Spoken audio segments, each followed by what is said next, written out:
Hello बच्चों, नमस्कार। क्या हाल चाल है, कैसे हैं आप सभी? Good afternoon. क्या हाल है? बढ़िया हैं आप सभी के? Good afternoon, good afternoon, good afternoon. कैसे हो? बढ़िया। चलो जी, अच्छी बात है बेटा। ओके,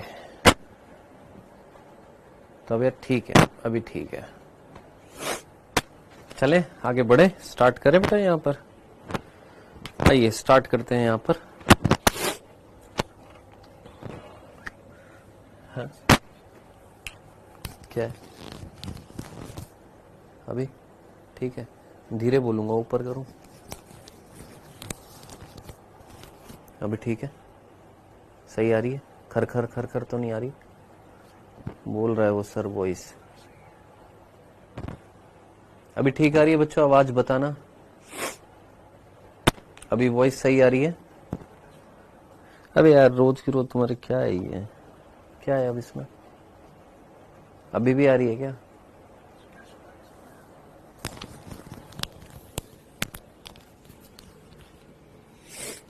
काट देना इसको।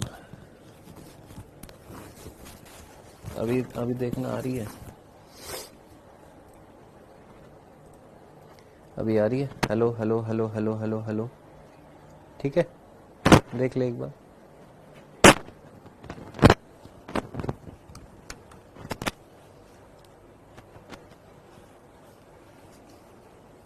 अभी आ रही है?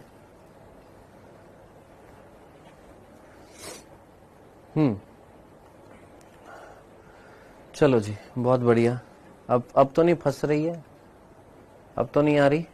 अभी ठीक है? एक बार सारे बच्चे बताएंगे अभी आवाज सही आ रही है?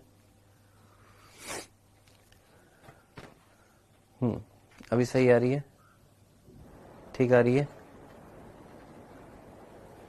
ठीक है, चलो जी।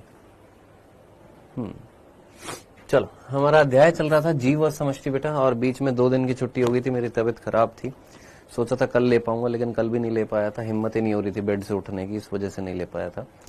चलिए, हम इस चैप्टर के अंदर जो टॉपिक पढ़ रहे थे वो पढ़ रहे थे अंतर प्रजातीय संबंध पढ़ रहे थे, यानी 2 अलग अलग जातियों के बीच में संबंध पढ़ रहे थे, जिसमें धनात्मक संबंध हम पढ़ चुके थे, जिसमें धनात्मक संबंध के 2 प्रकार सहोपकारिता और सहभोजिता वो हम पढ़ चुके थे, जिसके उदाहरण हम देख चुके थे। अब हम पढ़ रहे थे ऋणात्मक अनोन्य क्रिया यानी नेगेटिव इंटरेक्शंस देख रहे थे। नेगेटिव इंटरेक्शंस के 4 टाइप थे, जिसमें एक्सप्लॉयटेशन यानी शोषण के 2 प्रकार थे। एक परजीविता था और एक परभक्षी संबंध था। ठीक है, जिसमें परजीविता हम पढ़ चुके थे, परभक्षी संबंध हम रह गया था, हमारा परभक्षी थोड़ा सा रह गया था, तो हमें परभक्षी थोड़ा सा रह गया वो पढ़ना है। अमेंसलिज्म, इसका हमारी एनसीईआरटी में कोई एग्जाम्पल नहीं दे रखा है, सिर्फ नाम दे रखा है, सिंबल दे रखा है। ये बहुत डिटेल में दे रखा है हमारी एनसीईआरटी ने, कौन सा कंपटीशन। यहां से प्रश्न आते हैं भरमार। ठीक है, सो हमें क्या क्या पढ़ना है? हमें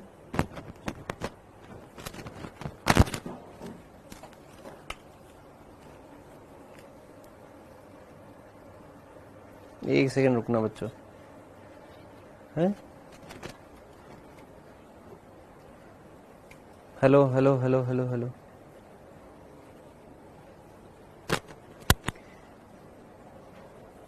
एक सेकंड रुकना बच्चों, एक सेकंड रुकना। एक बार पूरा निकाल के ना चेक कर ले एक बार भाई। एक बार चेक कर लो।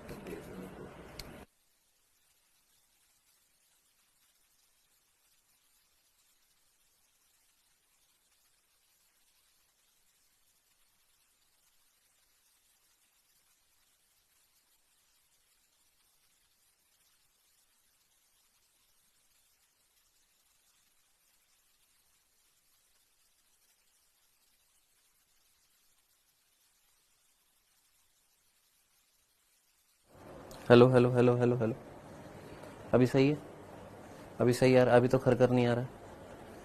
ठीक है, चलो मैं बिल्कुल ठीक हूँ बेटा। हाँ, थोड़ा सा वीकनेस है, तो प्लीज आप लोगों से अनुरोध रहेगा, जितनी कैपेबिलिटी है चीखने चिल्लाने की उतना चीख पाऊंगा, चिल्ला पाऊंगा। ठीक है, बार बार स्पैम मत करना सर आवाज नहीं आ रही है। आप अपने फोन के हेडफोन्स को थोड़ा सा कान में डाल लीजिएगा ताकि आपको सुनाई दे जाए अच्छे से। ठीक है। सो मैंने आपको बोला कि हम यहाँ पर पढ़ रहे थे नेगेटिव इंटरेक्शंस, जहां पर किसी ना किसी एक जाति को क्या होएगा, हानि होएगी, उसको हमने बोला था नेगेटिव इंटरेक्शंस, जिसके 4 प्रकार थे, जिसमें हम परजीवी संबंध जो थे वो हम पढ़ चुके थे, परभक्षी संबंध हम पढ़ रहे थे जिसमें 3 बिंदु बाकी थे, वो 3 बिंदु पढ़ने हैं।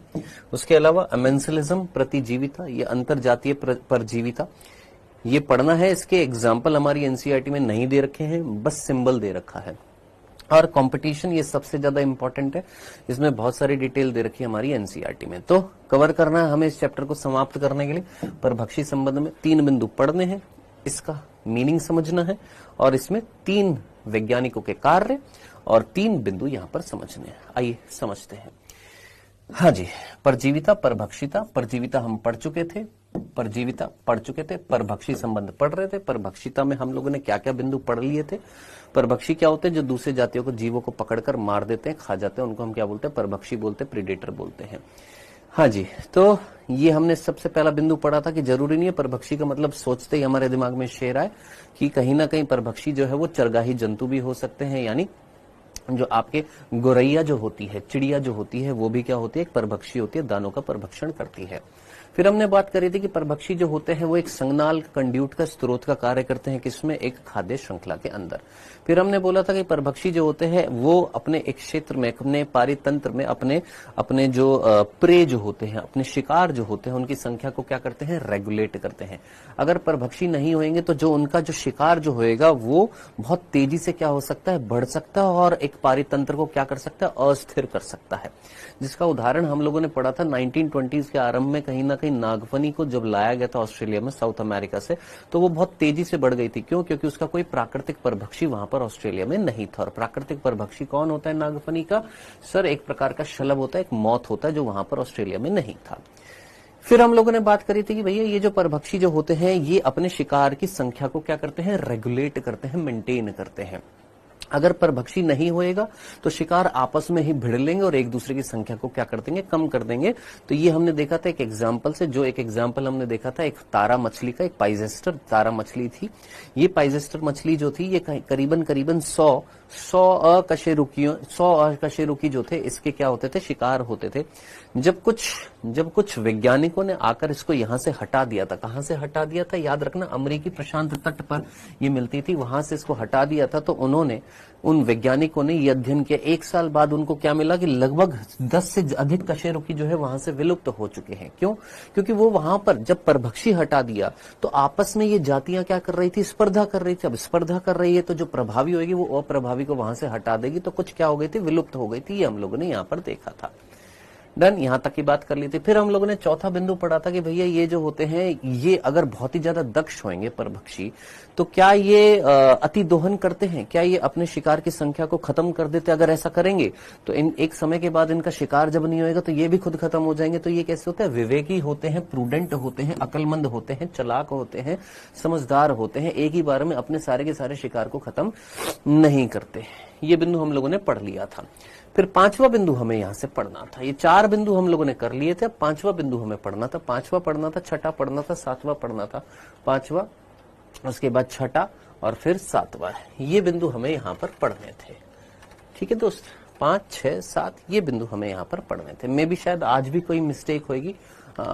ये अभी भी क्या था, 5 था, माफ करना मैं सही करके नहीं आ पाया था। ये अभी भी कौन सा था, ये 5वां बिंदु था, ये 6ठा बिंदु है, और ये 7वां बिंदु है, और ये 8वां बिंदु है। ठीक है, ये हमने चौथा पढ़ लिया, ये 5वां पढ़ लिया था हमने। हमें पढ़ना है 6ठा पढ़ना है, हमें 7वां पढ़ना है, और हमें 8वां पढ़ना है। ये 3 बिंदु मैंने आपको बोला था कि 3 बिंदु हमारे बच गए थे, किसमें, परभक्षण में। ये हमें समझने थे। ठीक है, अब देखिए 6ठा बिंदु जो यहाँ पर लिखा हुआ, उसको समझने से पहले एक बार चित्र देख लीजिए। इस चित्र को अगर आप देखेंगे तो आपको ये कीट दिखाई देगा। देखो, हम लोग पिछले लेक्चर में यहां तक पढ़ चुके थे। क्या यहां तक मैंने एक बार रिपीट कर दिया ताकि एक वो बना रहे, एक फ्लो बना रहे कि हाँ सर, हम लोगों ने यहां तक का बिंदु पढ़ लिया था, याद आ गया कि हम लोग यहां तक पढ़ चुके थे। हाँ जी, क्लियर है? यहां तक जस्ट हमने रिवाइज कर लिया है जो हमने पढ़ा था। ठीक है, अब छठे बिंदु की तरफ बढ़ते हैं। अगला छठा बिंदु जो है, यहां से पढ़ने के लिए हमें एक बार जस्ट एक फिगर को देखना है। ये कीट है, कीड़ा है, जो आप लोगों ने ये अपने आसपास देखा होगा, है ना, घास में होता है या पेड़ों के आसपास होता है ना। इसको कई बार हम राम जी का घोड़ा भी बोल देते हैं, ठीक है। सो ये कीट आपको दिखाई दे रहा है, कौन है ये, कोई बताएगा ये कौन है? टिड्डा है ये। कौन है ये? टिड्डा है। इसको हम क्या बोलते हैं? टिड्डा बोलते हैं। ये टिड्डा हरे रंग का है। क्या ये अपने आप को अपने शिकारी से बचने के लिए, इसका कलर कैसा है? कहीं ग्रीन कलर का है। क्या ये अपने वातावरण में एक तरीके से छुप जाएगा कि नहीं छुप जाएगा? सोचो, इसका शिकारी क्या इसको पहचान पाएगा? नहीं सर, ये तो छुप गया है। तो क्या इसने छद्मावरण कर लिया? क्या इसने अपने आप को अपने वातावरण में छुपा लिया एक तरीके से? इस प्रक्रिया को मैं छद्मावरण बोल सकता हूं। इस प्रक्रिया को मैं छद्मावरण बोल सकता हूं। हिंदी में क्या बोलेंगे? छद्मावरण। इंग्लिश में बोलेंगे कैमोफ्लेज।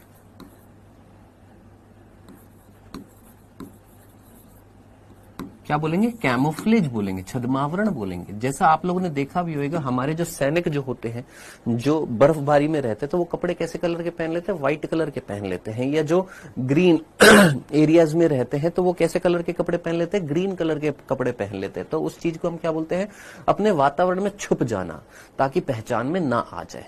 तो यहां पर क्या दिखाई दे रहा है? हमें छद्मावरण दिखाई दे रहा है। अपने शिकार से बचने के लिए ये अपने वातावरण के अनुरूप अपने आप को ढाल रहे हैं। डन।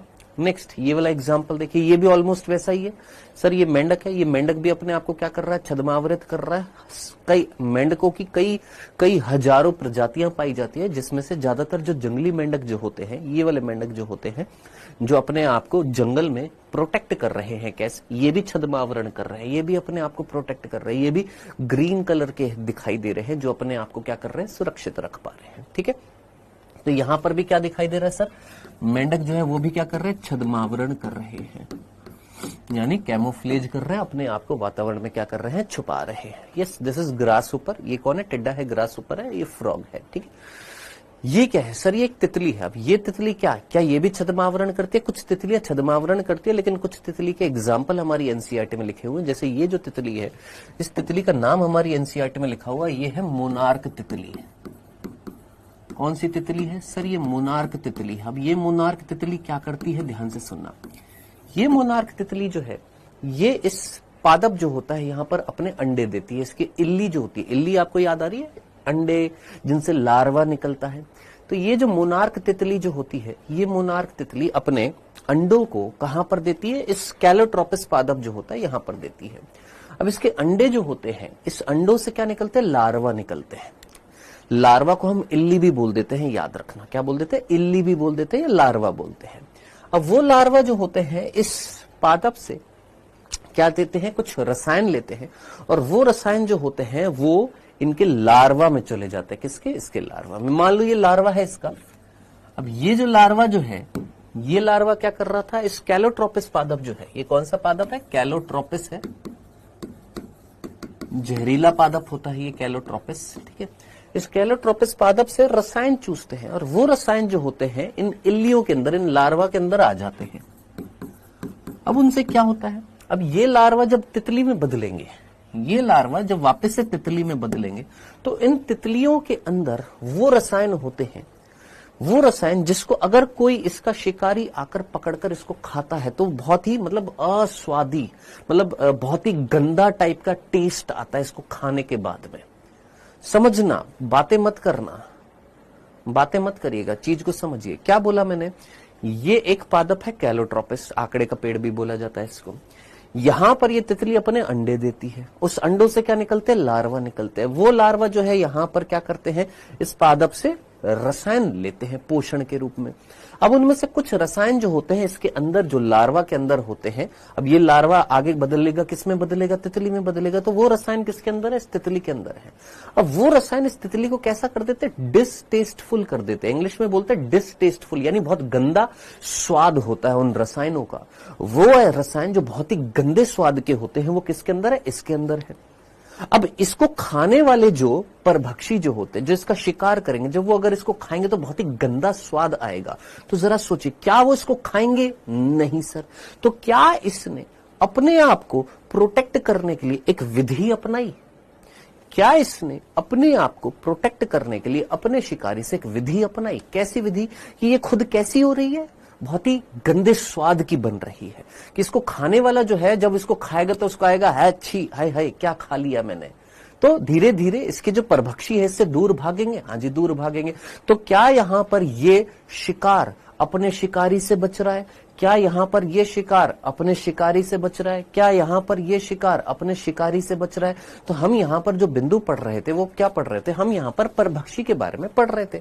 हमने परभक्षी के गुण देखे कि परभक्षी जो है विवेकी होता है, परभक्षी जो है अपने शिकार की संख्या को मेंटेन करता है, परभक्षी जो है वो पारितंत्र को स्थिर बनाए रखता है, परभक्षी जो होता है वो संज्ञाल का कार्य करता है ना। ये सारे बिंदु हमने पढ़े। अब हम यहां पर पढ़ रहे हैं कि भैया कि परभक्षी अपने शिकार को मार तो रहा है। शिकार क्या उससे कह रहा है कि आजा मुझे मार ले, मैं इसलिए पैदा हूं। शिकार भी तो अपने परभक्षी से बचने की कोशिश करेगा कि नहीं करेगा? तो यहां छठे बिंदु से जो टॉपिक स्टार्ट हो रहा है इसके अंदर, इसी परभक्षण के अंदर वो ये स्टार्ट हो रहा है कि भैया परभक्षी शिकार को खाने वाला, उसको पकड़कर मारकर खाने वाला है।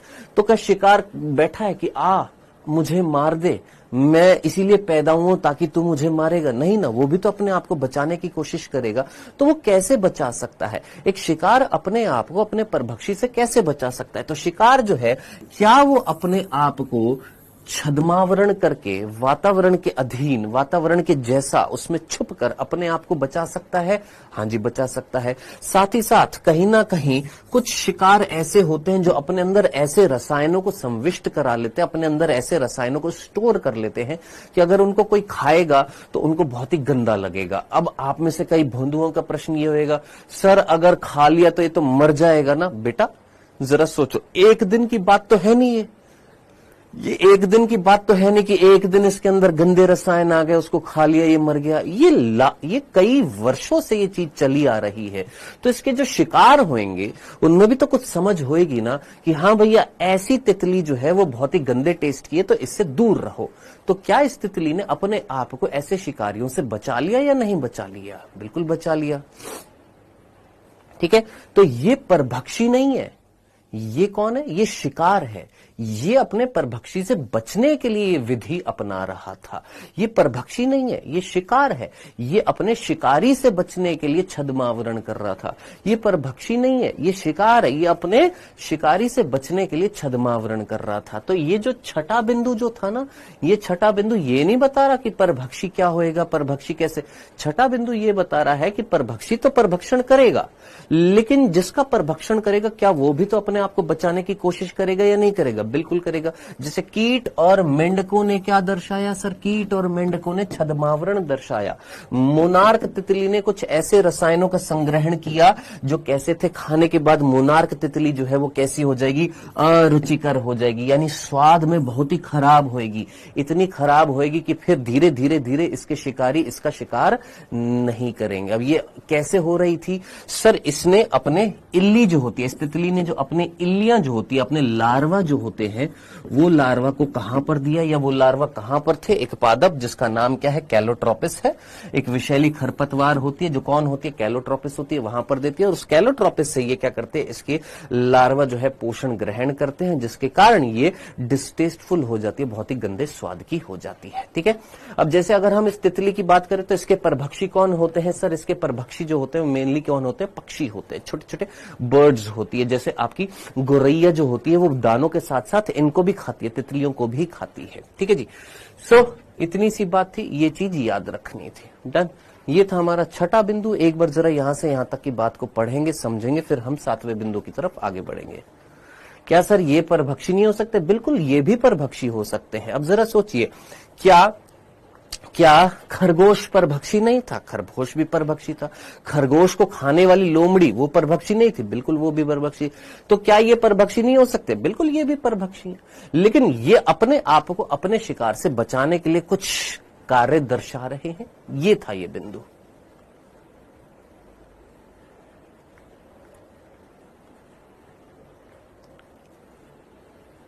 वेल डन, बहुत ही बढ़िया। औद्योगिकीकरण से पहले श्वेत शलभ भी लाइकेन द्वारा छद्मावरण करते थे। वेल डन बेटा।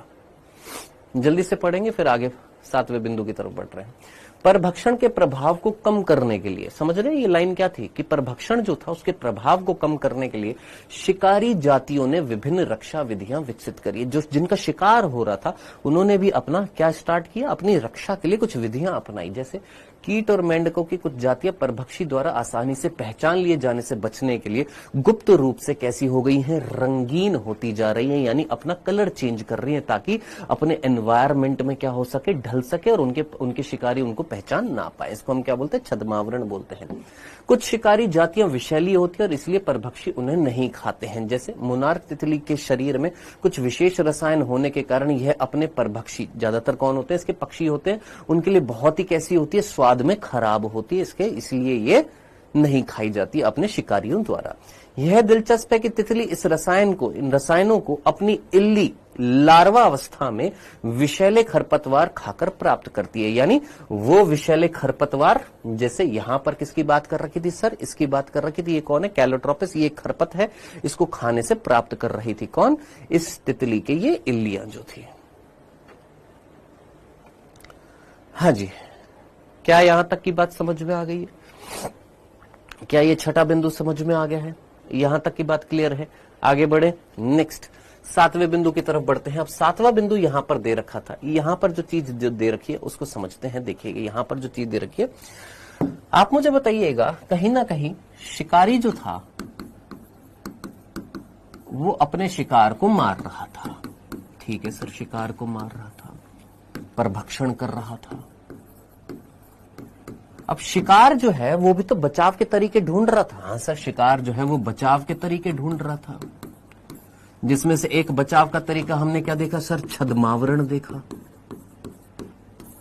क्या देखा, छद्मावरण देखा। और क्या तरीका देखा सर, विषैले रसायनों का संग्रहण देखा।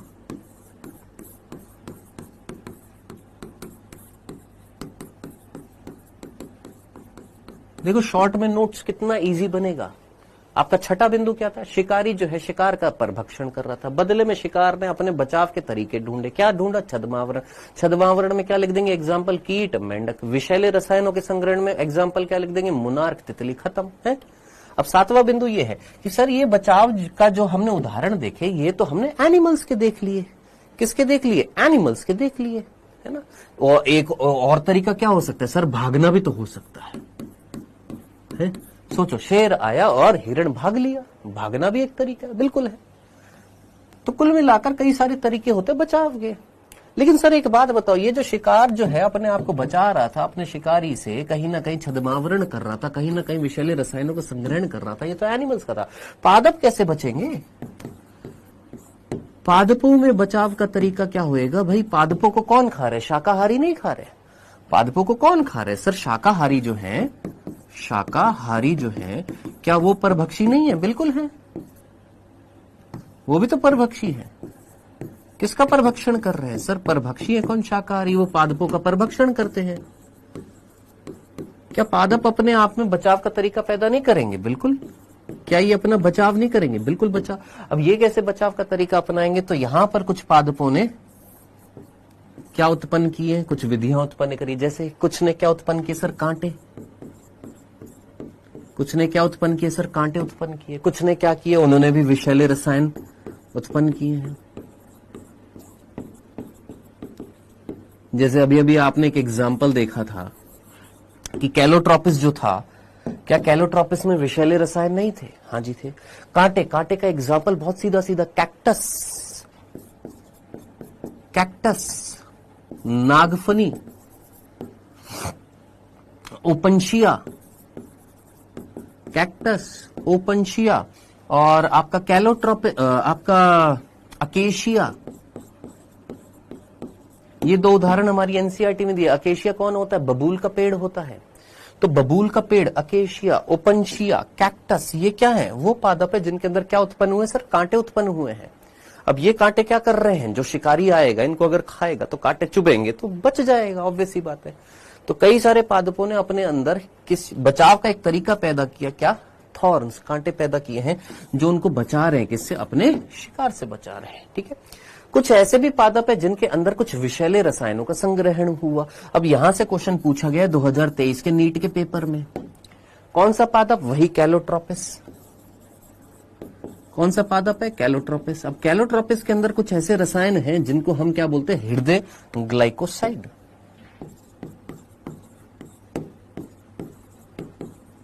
हृदय ग्लाइकोसाइड। अब ये हृदय ग्लाइकोसाइड जो है उन नाम से पता लग रहे हैं, इंग्लिश में बोलते हैं कार्डियक ग्लाइकोसाइड्स।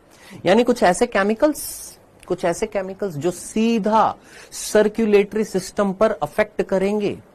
यानी इस पादप को, ये वाला जो पादप जो था, इस पादप को अगर कोई खाएगा तो आपने देखा होगा ये जो पादप जो होता है, इसके ये जो बल्ब जो होते हैं, इनको जब हम निकालते तो व्हाइट कलर का एक रस निकलता है। उपंशय क्या होता है? पादप होता है।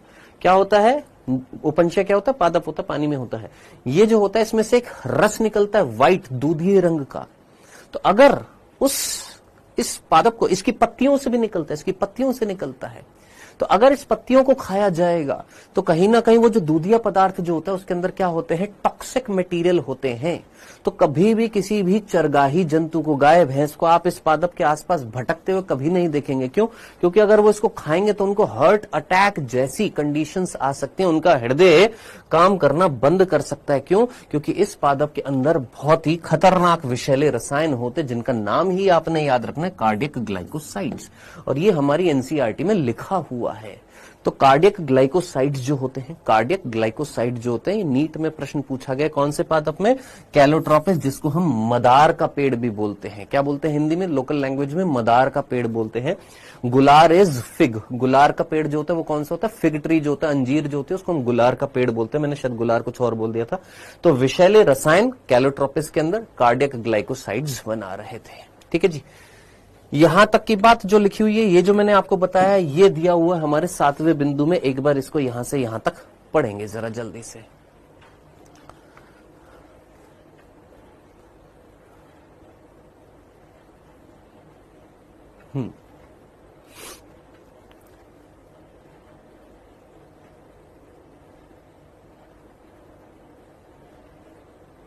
पढ़िए बेटा यहां पर। पौधों के लिए शाकाहारी प्राणी परभक्षी होते हैं। पौधे जो होते हैं उनके लिए शाकाहारी जो है वो क्या है? एक तरीके से परभक्षी है। लगभग 25% कीट पादप भक्षी हैं, अर्थात पादप रस और पादपों के अन्य भाग खाते हैं। ये बिंदु है, यहां से याद रखना, माफ करना ये बताना भूल गया था। 25% कीड़े जो होते हैं वो पादप भक्षी होते हैं। अब आप खुद जरा सोचिए, थोड़ा सा कॉमन सेंस लगाइएगा। मैक्सिमम प्लांट के अंदर परागण किसके द्वारा होता है? मैक्सिमम प्लांट के अंदर परागण किसके द्वारा होता है? मैक्सिमम प्लांट के अंदर परागण किसके द्वारा होता है? सर मैक्सिमम प्लांट के अंदर परागण जो था वो किसके द्वारा होता है? जंतु, और जंतु में भी स्पेशली किसके द्वारा? सर कीट के द्वारा। अब यहां पर ये बोल रहा है अगर कीट आएगा, परागण कराएगा, तो वो कीट कहीं ना कहीं पुष्प पर आकर क्या लेगा? मकरंद नहीं लेगा। हाँ सर। उसके भागों को नहीं खाएगा? हाँ सर खाएगा। तो क्या कीट एक परभक्षी नहीं है? हाँ जी बिल्कुल है। तो 25% कीड़े जो होते हैं वो पादप का भक्षण करते हैं, अर्थात पादप की जो रस है, जैसे मकरंद है या परागकण जो है, उनके अंदर जो रस है उसको वो यूज में लेते हैं और अन्य भागों को भी यूज में लेते हैं। पादप के लिए यह समस्या विशेष रूप से गंभीर है क्योंकि वे अपने परभक्षियों से दूर नहीं भाग सकते। अब जंतु में अगर देखें तो परभक्षी जो है वो दूर भाग सकते हैं, लेकिन पादप तो दूर नहीं भाग सकते। जैसे प्राणी कर सकते हैं, ऐसे पादप तो दूर भाग नहीं सकते। तो इसलिए पादपों ने क्या किया? शाकाहारियों से बचने के लिए एक आश्चर्यजनक रूप से एक आकारिकी और रासायनिक रक्षा विधि विकसित करी है। ठीक है। रक्षा के सबसे सामान्य आकार के साधन जो थे वो क्या थे? कांटे थे, जो किस में मिल रहे हैं? सर अकेशिया में और कैक्टस। ये दोनों एग्जांपल याद रखने हैं। कौन से? अकेशिया और कैक्टस। कैक्टस जो है बेटा आपने देखा हुआ, अकेशिया बबूल का पेड़, मैं अभी आपको दिखा दूंगा। एक तो ये बिंदु हो गया और एक बिंदु यहां पर दे रखा था। यहां पर क्या? बहुत से पादप ऐसे रसायन उत्पन्न और भंडारित करते हैं जो खाए जाने पर शाकाहारियों को बीमार कर देते हैं। कुछ ने ऐसे रसायन उत्पन्न किए जिनको खाने के बाद जो शाकाहारी है वो बीमार हो जाएंगे या मर भी सकते हैं। पाचन जो है उनके अंदर जो है वो संदमित हो सकता है, यानी पाचन की क्रियाविधि रुक सकती है। उनके जनन भंग कर देते हैं या मार तक दे सकते हैं। या तो उनको जनन करने में उनके अंदर क्या कर देंगे? उनको रोक देंगे, या सिंपली उनको मार भी सकते। ऐसे केमिकल्स प्लांट ने क्या कर लिए हैं? स्टोर कर लिए हैं, बना लिए हैं। अपने प्रत्येक खेतों में आपने प्रत्येक खेतों में उग रही कैलोट्रोपिस, एग्जाम्पल याद रखना है इसमें कैलोट्रोपिस का, देखी होगी, ये खरपत होती है। ये पौधा अत्यधिक विषैला होता है। क्यों विषैला होता है? क्योंकि इसके अंदर क्या मिलते हैं? हृदय ग्लाइकोसाइड्स मिलते हैं, कार्डियक क्या मिलते हैं? ग्लाइकोसाइड्स मिलते हैं। ठीक है जी। और इसी कारण अपने कभी भी किसी भी पशु या बकरी को इस पौधे को चरते हुए नहीं देखा होगा। क्यों नहीं देखा होगा? क्योंकि कोई भी पशु, कोई भी बकरी जब इसको चरेगी तो ऑब्वियस ही बात है उसके अंदर क्या चले जाएंगे? कार्डियक ग्लाइकोसाइड चले जाएंगे। रासायनिक पदार्थों की व्यापक किस्में जिन्हें हम पौधों से व्यापारिक पैमाने पर निष्कासित करते हैं, जिनमें निकोटिन, कैफीन, क्विनोन, सिक्रेटिन, अफीम आदि होती हैं, वे पादप द्वारा उत्पन्न होते हैं और वास्तव में ये रसायन चारकों से बचने की रक्षा विधियां हैं। अब देखिए यहां तक की बात तो हमको समझ में आ गई थी कि ये जो प्लांट जो था कौन सा कैलोट्रोपिस, इसको चरगाही जंतु नहीं खाएंगे, बकरी नहीं खाएंगी। क्यों? क्योंकि इसके अंदर कार्डियक ग्लाइकोसाइड जो इसको नुकसान पहुंचा सकती है। अब इसके बाद वाली लाइन यहां से लेकर यहां तक जो चीज जो समझा रखे वो ये समझा रखी है। सिर्फ यही एग्जाम्पल है कि और भी एग्जाम्पल है। जैसे अफीम का पेड़ जो होता है उसके अंदर अफीम है, ठीक है। अफीम के पादप के अंदर अफीम होती है, ऐसे निकोटिन भी मिलता है, कैफीन भी मिलता है, क्विनोन भी मिलता है, सिक्रेटिन भी मिलता है। ये सारे रसायन जिन पादपों के अंदर मिल रहे हैं, आपको याद आ रहे हैं ये रसायन क्या कहला रहे थे? आपको याद आ रहे हैं ये रसायन क्या कहला रहे थे? हेलो सर, हेलो आदर्श, पढ़ाई करोगे बेटा अभी? हाँ जी, ये रसायन जो थे ये क्या कहला रहे थे? आप में से कितने बच्चों को याद है? ये सेकेंडरी मेटाबोलाइट्स कहला रहे थे।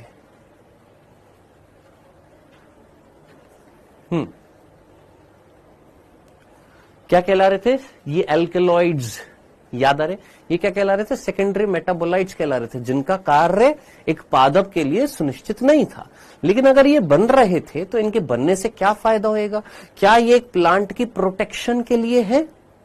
क्या ये सेकेंडरी मेटाबोलाइट एक प्लांट की प्रोटेक्शन के लिए बन रहे हैं? जरा सोचिएगा, क्या ये प्लांट को प्रोटेक्ट करने के लिए बन रहे हैं? नीट में ये क्वेश्चन पहले पूछा गया है, याद रखना। अगर आप प्रीवियस ईयर क्वेश्चन करेंगे आपको ये क्वेश्चन मिल जाएगा कि सेकेंडरी मेटाबोलाइट्स जो होते हैं उनका उपयोग क्या हो सकता है।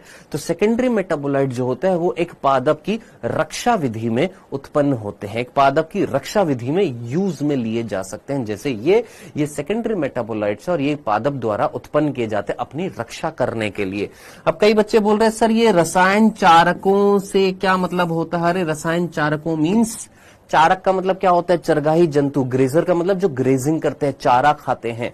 तो ऐसे चारक, ऐसे ग्रेजिंग एनिमल्स, ऐसे गाय, भैंस, बकरी जो चारा खाएंगे, उनके अंदर अगर ये रसायन जाएंगे तो क्या ये रसायन उनको नुकसान पहुंचाएंगे? हाँ। तो क्या ऐसे ग्रेजिंग एनिमल्स जो होते हैं, ऐसे चरगाही जंतु जो होंगे, ऐसे पादपों को खाएंगे? सोचो, भांग खाने वाली कभी नाम सुना है कि गाय ने भांग का पेड़ खा लिया या भैंस को भांग का पेड़ खिला दिया, उसने खा लिया? नहीं खाएंगे। क्यों नहीं खाएंगे? क्योंकि उनको पता है कि अगर वो खा लिए तो वो सलट सकते हैं। समझ में आया? तो ये क्या थी? एक प्रकार की रक्षा विधि थी। किसके द्वारा? पादपों के द्वारा। तो यहां पर शॉर्ट में सिंपल सा बिंदु मैंने लिख दिया है। यहां पर अगर आप देखेंगे, शिकारी पर भक्षण के लिए शिकार जो थे, यहां पर अगर हम एनिमल्स की बात करें तो एनिमल्स की अगर हम बात करें तो एनिमल्स जो है वो छद्मावरण भी करते हैं, विशेष रसायनों का संग्रहण भी करते हैं। छद्मावरण में आपने याद रखना है सर, कीट और मेंढक, ये दो उदाहरण याद रखने छद्मावरण में। विषैले रसायनों में आपने याद रखना है मोनार्क तितली, मोनार्क तितली याद रखनी है, ठीक है। और कीटों से संबंधित एक बात याद रखनी है, यहां पर कीट जो होते हैं 25% कीट जो होते हैं वो पादपों का परभक्षण करते हैं, याद रखना। शाकाहारी जो है पादपों का परभक्षण करते हैं। पादप अपने बचाव के तरीके में ये आपने याद रखना है। कांटे, कैक्टस और अकेशिया, ओपनशिया याद ना रहे। ओपनशिया में भी होता है, कैक्टस में भी होता है, अकेशिया में होता है, यूफोर्बिया में होता है, कई सारे पादप होते हैं। और विषैले रसायनों में एग्जाम्पल याद रखना है कैलोट्रोपिस। खत्म, इतनी सी बात थी। यहां तक की बात जरा जल्दी से मुझे बताइएगा, यहां तक इतनी सी बात क्लियर है? यहां तक की बात में किसी को कोई तकलीफ? ये हमने पूरे बिंदु समाप्त कर दिए हैं किस चीज के? ये हमने सारे बिंदु समाप्त कर दिए हैं किसकी? हमने परभक्षण के। खत्म। मैंने लाइन बाय लाइन आपको बता दिया है, सारी लाइनें आपको पढ़ा दी हैं। ये छठा, सातवां और आठवां बिंदु, ये छठा, ये सातवां और ये आठवां बिंदु जो था, हमने सिंपली इस एक ही स्लाइड में पूरा का पूरा लिख दिया है। सिंपल, छठा, सातवां, आठवां बिंदु एक स्लाइड में पूरा का पूरा खत्म कर दिया है।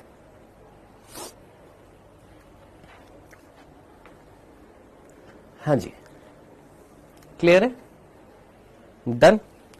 चले आगे बढ़े बेटा, पक्का? चलो जी आगे बढ़ते हैं। ये हमारा खत्म हो चुका है क्या? परभक्षण। नेक्स्ट अगला टॉपिक जो आता है वो आता है अमेंसलिज्म। ये वर्ड मत भूलना, अमेंसलिज्म। क्यों? क्योंकि हमारे नीट में प्रश्न पूछा गया है अमेंसलिज्म से। अमेंसलिज्म, जिसको हमारी हिंदी मीडियम की एनसीईआरटी ने क्या लिखा हुआ है? अंतर जातीय परजीविता, अंतर जातीय परजीविता या प्रतिजीविता। सिंबल याद रखना है माइनस और 0। बस हमारी एनसीईआरटी ने कोई एक्सप्लेनेशन नहीं दे रखा है किसका? अंतर जातीय परजीविता का। कोई उदाहरण नहीं दे रखा है किसका? अंतर जातीय परजीविता का, अमेंसलिज्म का। कोई एग्जाम्पल नहीं दे रखा है, लेकिन मैं एक या दो एग्जाम्पल बता देता हूं ताकि ये चीज क्लियर हो जाएगी बस। ठीक है? अच्छा, ये रिलेशन कैसा है जिसमें एक जाति को तो क्या हो रहा है? नुकसान हो रहा है, और एक जाति को ना ही कोई फायदा ना ही कोई नुकसान है। ऐसे रिलेशनशिप को हम क्या बोलते हैं? अंतर जातीय परजीविता बोलते हैं। मेरे दोस्त, मैं फिर बोल देता हूं, यहां से कोई एग्जाम्पल नहीं पूछा जाएगा। सिर्फ और सिर्फ आपने इसके ये जो सिंबल है ये याद रखने हैं। अच्छा, जल्दी से मुझे बताइएगा, फटाफट मुझे बताइएगा, सहभोजिता का परजीविता का प्रतिजीविता का अंतर जातीय परजीविता का परभक्षण का सहोपकारी संबंध का। हाँ जी, इनके सिंबल आपको याद हैं? जल्दी से देखिए, क्या आपको इनके सिंबल याद हैं? सभी को ऑर्डर में बता सकते हैं? ऑर्डर में अपने आप जल्दी से सोचिए, अपने आप से पूछिए, क्या आपको सिंबल याद है? विशाल कुशवाहा, हाँ जी, क्या आपको सिंबल याद है सभी को? सहभोजिता का सिंबल +0, परजीविता का +, अंतरजातीय परजीविता पढ़ा नहीं है लेकिन बोला है सिंबल याद रखना है। परभक्षण का +, सहोपकारी +। क्या सिंबल याद है आपको? हाँ करते ही एकदम दिमाग में सिंबल याद आएंगे। सिंबल याद रखने हैं आपने, ठीक है? डन। आपको सहभोजिता के 4 एग्जाम्पल याद है? आपको सहोपकारी संबंध के 4 एग्जाम्पल याद हैं? आपको परजीविता के ब्रूड परजीविता, अंड परजीविता याद है? आपको परभक्षण के सारे बिंदु याद हैं? तो नीट की तैयारी कर रहे हैं, एक पन्ने पर इनके सारे के सारे एग्जाम्पल लिखने आज आपने, एक पन्ने पर। ठीक है? क्वेश्चन क्या पूछा जाएगा ये लिखिए, इनके चिन्ह लिखिए और इनके एग्जाम्पल लिख दीजिए। खत्म। प्लीज इतना मेरे लिए नहीं, अपने लिए जरूर कर लीजिएगा। ठीक है दोस्त, जरूर करना। आज एक पन्ना उठाना, उस पन्ने में ये लिखना सारे के सारे और इनके एग्जाम्पल लिखने हैं। इसका एग्जाम्पल मत लिखना, बिल्कुल मत लिखना इसका एग्जाम्पल, क्योंकि हमारी एनसीईआरटी में इसका एग्जाम्पल नहीं दे रखा है। सिंबल लिखना है, सिर्फ इसका सिंबल लिखना और कोई और कुछ नहीं लिखना है। ठीक है? आइए अंतर जातीय परजीविता की बात करते बेटा।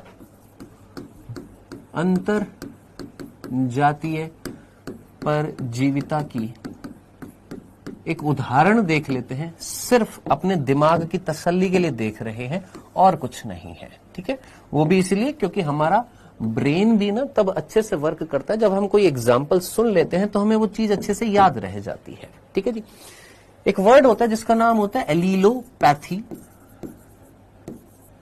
और एक होता है एंटीबायोसिस। इन दोनों का मीनिंग क्या होता है? जब एक पादप दूसरे पादप की वृद्धि को रोकता है, तो इस प्रक्रिया को हम क्या बोलते हैं? एलीलोपैथी बोलते हैं। और जब एक सूक्ष्म जीव, जब एक माइक्रो ऑर्गेनिज्म यानी सूक्ष्म जीव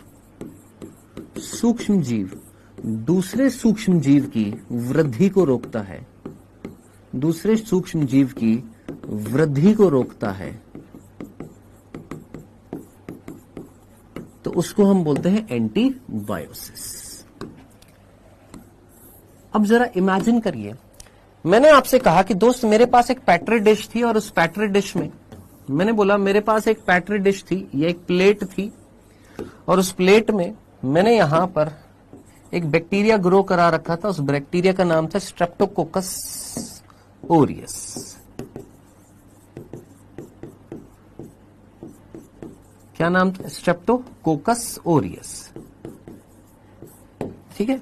और यहां पर एक कवक जो थी वो ग्रोथ करने लग गई, एक कवक जो थी वो ग्रोथ करने लग गई।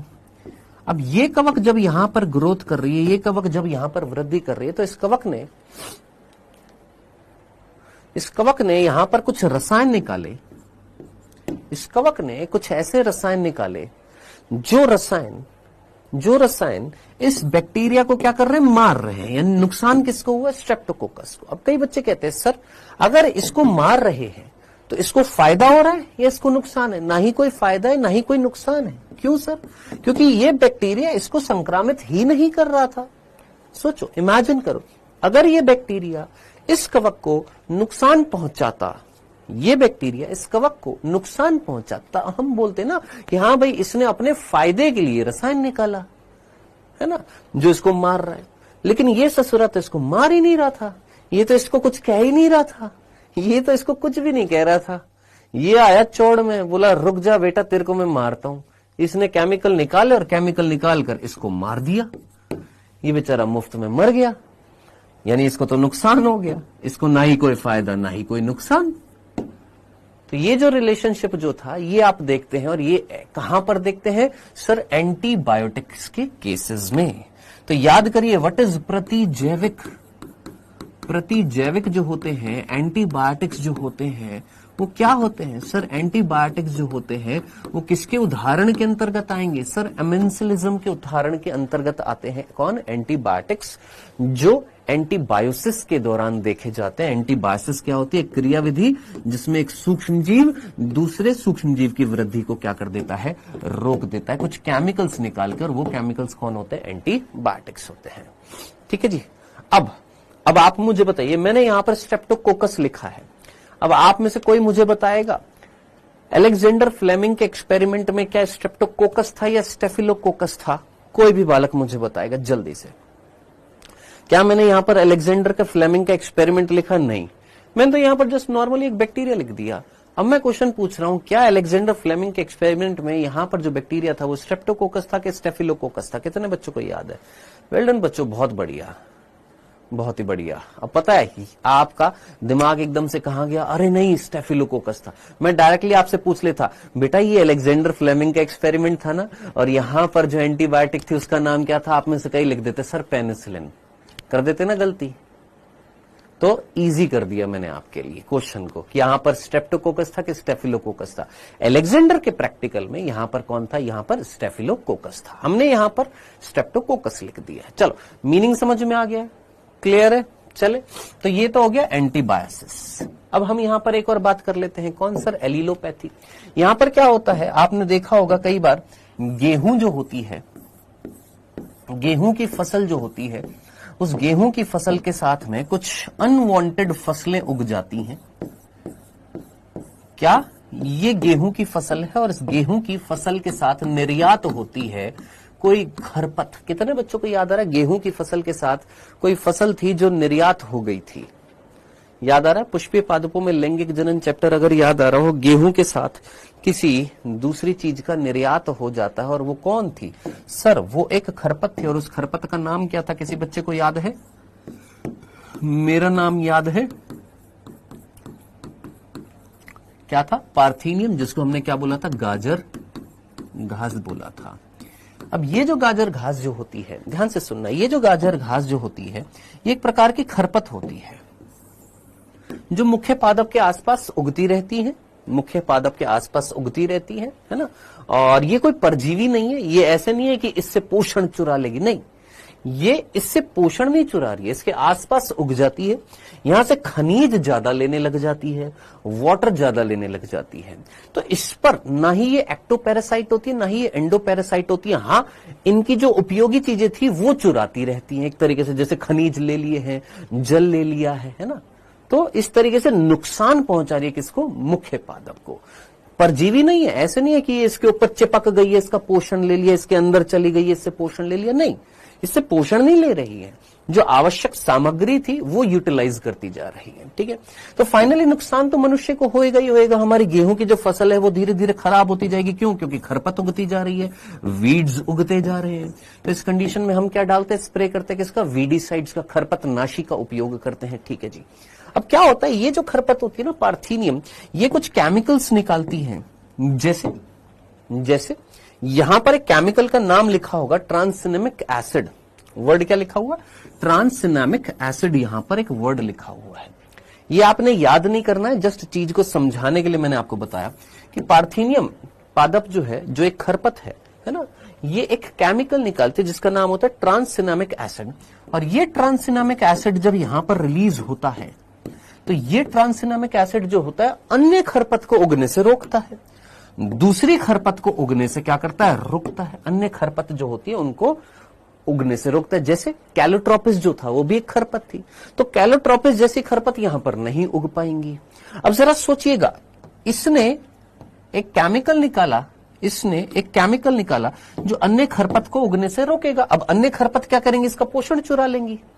तो अन्य खरपत जो होंगी उनको क्या हो गया सर, नुकसान हो गया। और इसको क्या हो गया, एक तरीके से हम फायदा नहीं बोलेंगे कि इसको फायदा हो गया, ये अपनी वृद्धि को कायम करने के लिए क्या निकाल रही थी, केमिकल निकाल रही थी। ठीक है, तो ये एक एग्जाम्पल है जो आपने याद नहीं रखना है, जस्ट एक्सप्लेन करने के लिए मैंने आपको यहां पर बताया कि इसका अमेंसलिज्म का।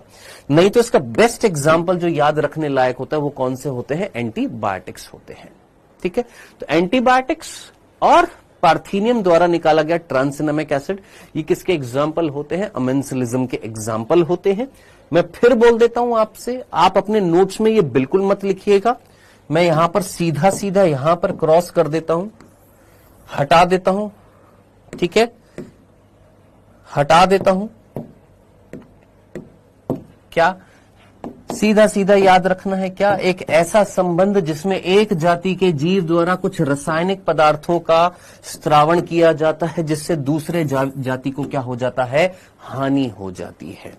एक जाति ने कुछ केमिकल्स निकाले जो दूसरी जाति को क्या कर रहे थे, जो दूसरी जाति को क्या पहुंचा रहे हैं, नुकसान पहुंचा रहे हैं। दूसरी जाति, उस जाति को उसका कोई लेना देना नहीं था, फिर भी उसने रसायन निकाले और उसको क्या कर दिया जनाब, मार दिया है। ऐसे रिलेशनशिप को हम क्या बोलते हैं, अमेंसलिज्म। ये इंग्लिश का वर्ड जरूर याद रखना, ये कंफ्यूज कर देता है। ठीक है, अमेंसलिज्म और कमेंसलिज्म, ये दो वर्ड हैं जो इंग्लिश में कंफ्यूज करते हैं। अमेंसलिज्म -0, कमेंसलिज्म +0, याद रखना। कमेंसलिज्म को हिंदी में सहभोजिता, अमेंसलिज्म को प्रतिजीविता या अंतरजातीय प्रतिजीविता। ठीक है, चलें आगे, लास्ट टॉपिक पर आते हैं। और लास्ट टॉपिक जो है सबसे इंपॉर्टेंट टॉपिक है, वो है ये। यहां से यूं मान के चल लीजिएगा, इस साल भी, पिछले साल भी, उससे पिछले साल भी कंटिन्यूअसली यहां से क्वेश्चन पूछा जा रहा है और इस साल भी पूछा जाएगा। तो आप चाहे स्टार बना लीजिए और मान के चल लीजिएगा एक क्वेश्चन इस साल भी आएगा। तो फुल फोकस के साथ में सुनिएगा दोस्त। स्पर्धा, जहां पर हम 3 पॉइंट्स पढ़ेंगे और 3 वैज्ञानिकों के बारे में पढ़ेंगे। क्या 3 तो हम पढ़ेंगे बिंदु और 3 हम वैज्ञानिकों का कार्य देखने वाले हैं। सीधा सीधा 3 पढ़ेंगे बिंदु और 3 वैज्ञानिकों का हम क्या देखने वाले हैं, कार्य देखने वाले हैं। सबसे पहले यहां पर 3 पॉइंट पढ़ते हैं, किसके भैया, स्पर्धा के। क्या आप स्पर्धा कर रहे हैं, जल्दी से मुझे बताइए, क्या आप कंपटीशन कर रहे हैं, क्या आप स्पर्धा कर रहे हैं, क्या आप कंपटीशन कर रहे हैं। हाँ सर, हम स्पर्धा कर रहे हैं, किससे कर रहे हैं, एक दूसरे से कर रहे हैं, बिल्कुल कर रहे हैं, है ना।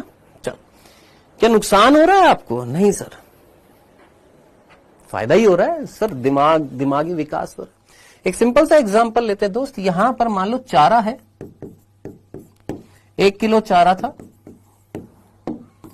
1 किलो चारा था मेरे पास, और उस 1 किलो चारे को खाने वाली कौन थी सर? गाय थी।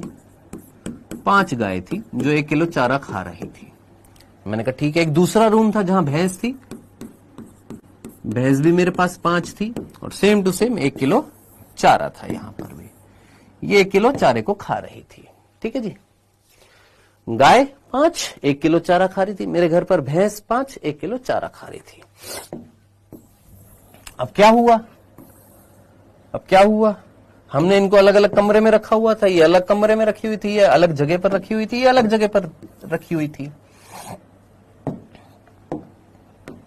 अब एक दिन आ गया मेरे फूफा का लड़का। कौन आ गया? मेरे फूफा का लड़का आ गया। उसने क्या किया? उसने एक ही रूम के अंदर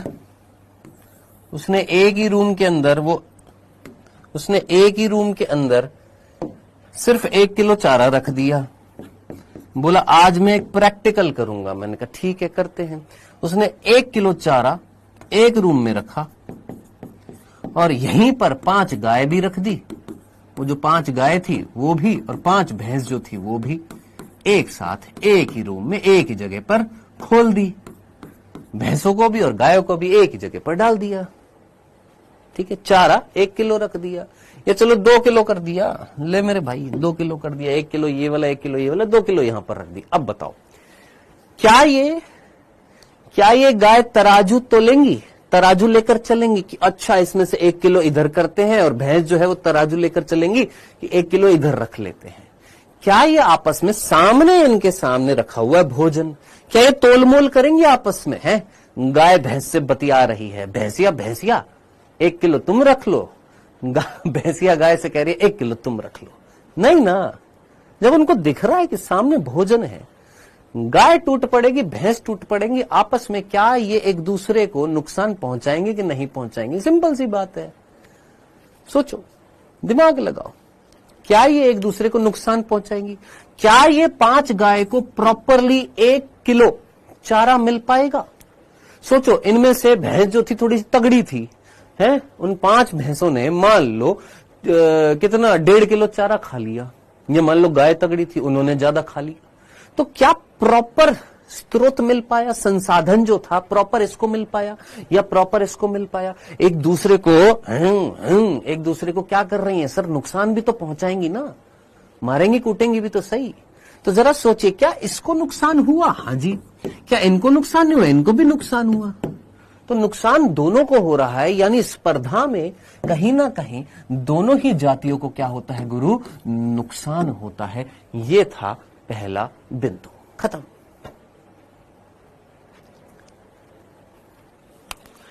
हाँ जी, क्या ऐसा शादियों में होते हुए आपने देखा या नहीं देखा?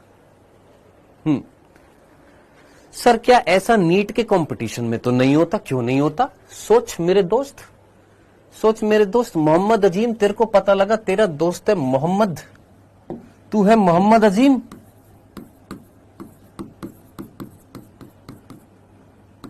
तेरा दोस्त मोहम्मद कासिम, तेरे को पता लगा मोहम्मद कासिम जो है नीट की तैयारी कर रहा है और 8 घंटे सेल्फ स्टडी करता है, यानी सिर्फ 6 घंटे वो सोता है। कितनी देर सोता है? 6 घंटे की नींद लेता है। तेरे को पता लग गया, तेरे दोस्त ने बता दिया, अरे मोहम्मद कासिम के तो बहुत अच्छे मार्क्स आ रहे हैं, वो सिर्फ 6 घंटे सोता है। तूने बोला यार वो 6 घंटे सोता है तो मैं 5 घंटे सोऊंगा। तू 5 घंटे सोया, तेरे मार्क्स बढ़ गए मान लो पेपर में। मोहम्मद कासिम ने ये देखा, अरे मोहम्मद अजीम सिर्फ 5 घंटे सोया है, इसके मार्क्स बढ़ गए हैं। इसने बोला मैं 4 घंटे सोऊंगा। इसने 6 से 4 घंटे सोना स्टार्ट कर दिया। ये 4 घंटे सोया, 20 घंटे पढ़ रहा है, बाकी एक्टिविटीज इंक्लूड करके, नहाना धोना सब कुछ। इसके नंबर फिर बढ़ गए। फिर को आ गया गुस्सा, अच्छा ये 4 घंटे सोया, मैं 3 घंटे सोऊंगा। अब जरा करते करते जरा सोच, दिमाग लगा, सोने का अगर इंटरवल तुम कम करते जाओगे एक टाइम तक तो ठीक है, फायदा हुआ, लेकिन उसके बाद नुकसान किसको होएगा? क्या यहां पर नुकसान नहीं होएगा? नींद पूरी नहीं होएगी, दोनों के मार्क्स कम आ जाएंगे, नुकसान नहीं हुआ क्या? हाँ जी बिल्कुल हो गया।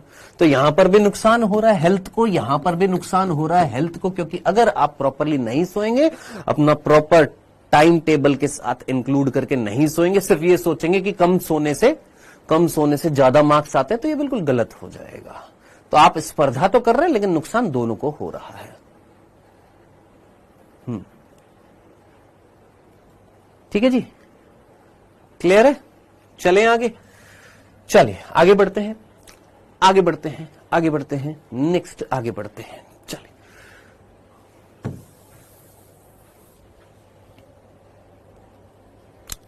हाँ जी, तो स्पर्धा का जो पहला बिंदु जो था वो बहुत सीधा सीधा था बेटा। स्पर्धा में क्या, दो जातियां जब एक स्रोत के लिए क्या करती हैं, भोजन भी हो सकता है, आवास भी हो सकता है, भोजन भी हो सकता है, आवास भी होता है, जो प्राकृतिक संसाधन जो है उसके लिए जब क्या करती हैं, लड़ती हैं, तो दोनों जातियों को क्या हो जाता है, नुकसान हो जाता है। इसी को ही हम क्या बोलते हैं, स्पर्धा बोलते हैं। गुरु ये था पहला बिंदु किसका, स्पर्धा का। जल्दी से मुझे बताइएगा, क्या ये स्पर्धा का पहला बिंदु सिंपल सा समझ में आया? क्या ऐसी प्रक्रिया जिसमें एक जाति को योग्यता किसी अन्य जाति की उपस्थिति के कारण कम हो जाती है, उसे प्रतिस्पर्धा कहते हैं। हम जरा सोचिए, आपने एक कमरे के अंदर जो 5 गाय थी उसके साथ में आपने 5 भैंस रख दी। अब जो 5 गाय की जो योग्यता जो थी, क्या उस पर प्रभाव पड़ेगा 5 भैंसों की योग्यता से?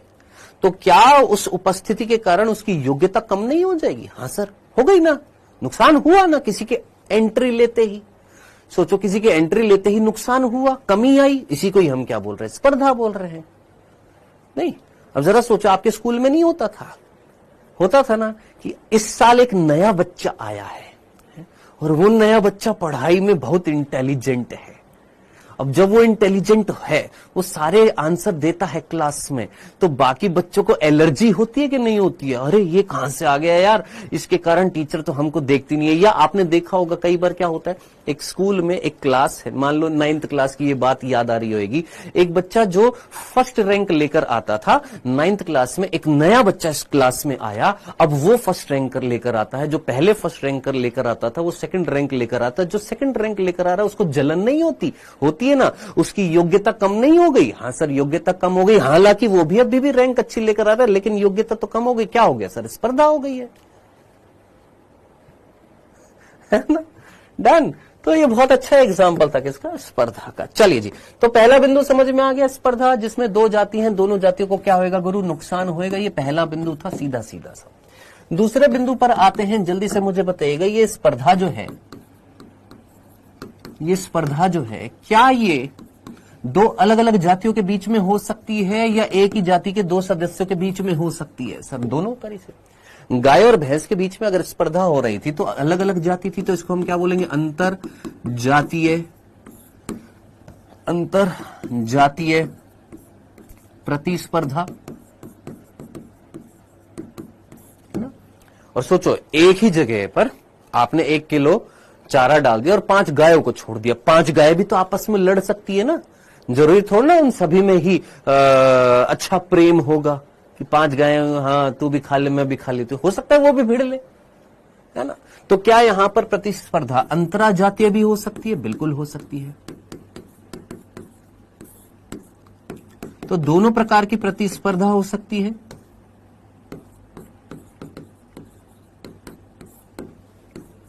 अब जरा सोचिए, इसका एग्जांपल सीधा मनुष्य के बीच में, ह्यूमन के बीच में कंपटीशन होता है कि नहीं होता? बिल्कुल होता है।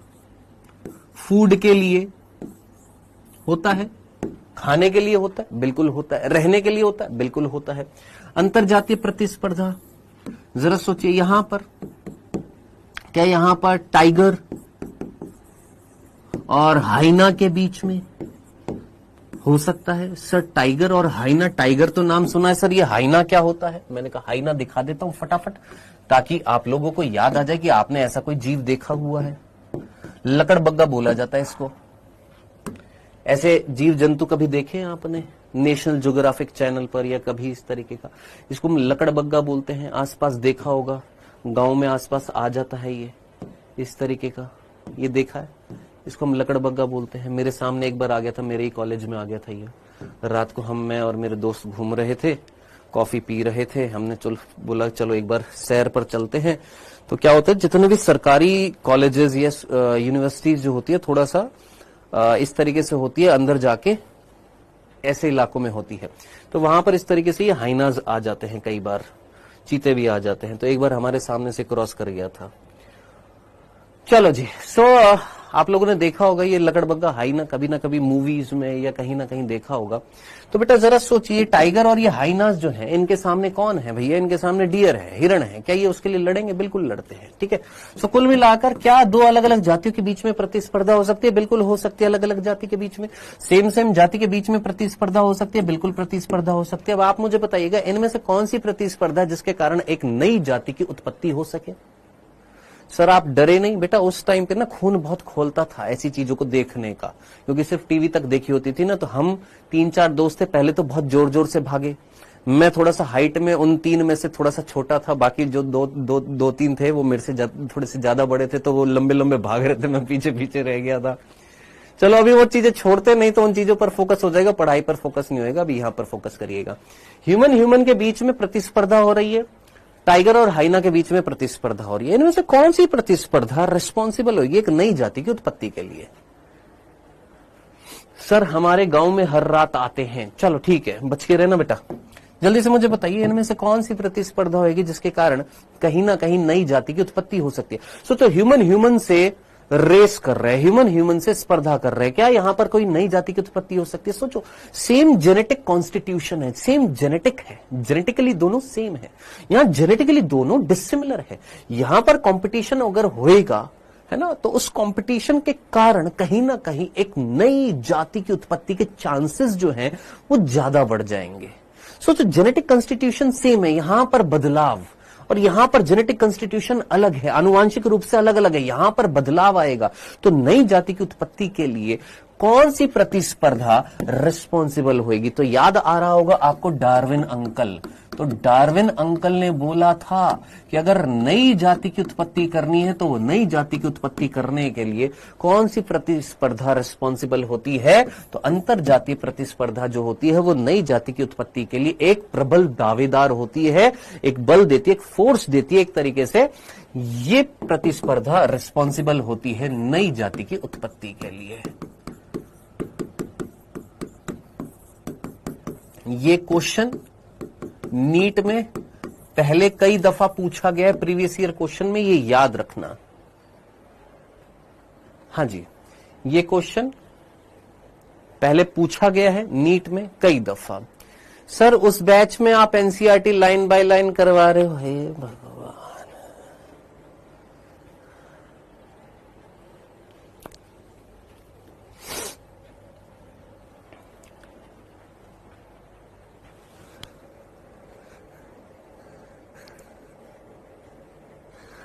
हाँ भाई,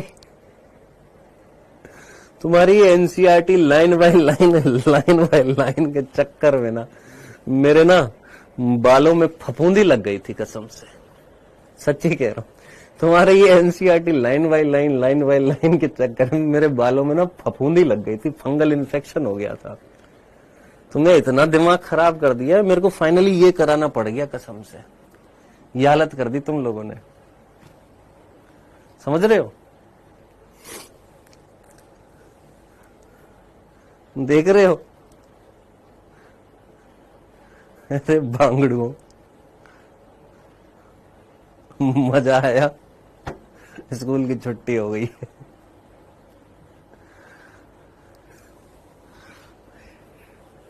एनसीईआरटी लाइन बाय लाइन, ये क्या करा रहे हैं तुमको फिर हम यहां पर, है गोचूलाल? हाँ जी, क्या ये बिंदु क्लियर हो गया? दूसरा बिंदु एक बार जरा जल्दी से पढ़ेंगे। मैंने आपको बोला था स्पर्धा में हमें 3 बिंदु पढ़ने, हमने पहला बिंदु ये पढ़ लिया, दूसरा बिंदु ये है, जरा दूसरा बिंदु फटाफट यहां से यहां तक निपटाएंगे। दूसरा बिंदु जरा जल्दी से यहां तक निपटा दीजिए फटाफट।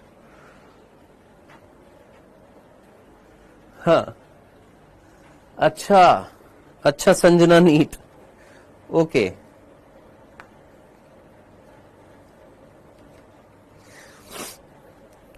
उसका सिलेबस तो इससे पहले हो जाएगा बेटा संजना, फिर मत कहना और वहां पहले हो गया यहां नहीं हुआ।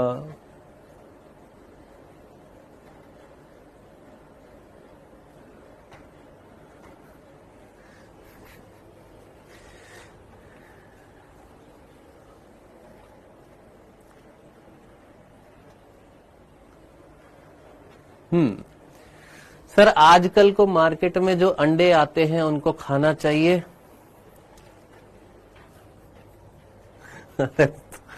पढ़ ले मेरे भाई, मेरे को चक्कर आ रहे हैं यार, मत करो ऐसे। मैंने पढ़ने के लिए बोला है, अंडे खाने के लिए नहीं बोला है।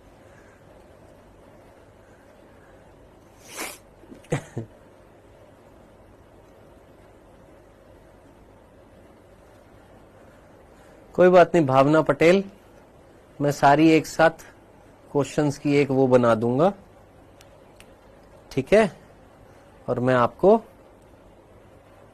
दे दूंगा क्वेश्चंस की प्रैक्टिस करने के लिए, ठीक है। एक बार करने दो मेरे को सारा सिलेबस का, जो 32 दिन का जो 32 लेक्चर मंडे से स्टार्ट हो जाएंगे, पिछले हफ्ते नहीं कर पाया था मैं, ठीक है। तो एक बार वो सारे हो जाने दो, उसके बाद सारी कंपाइल करके एक पीडीएफ आपको दे दूंगा, ठीक है।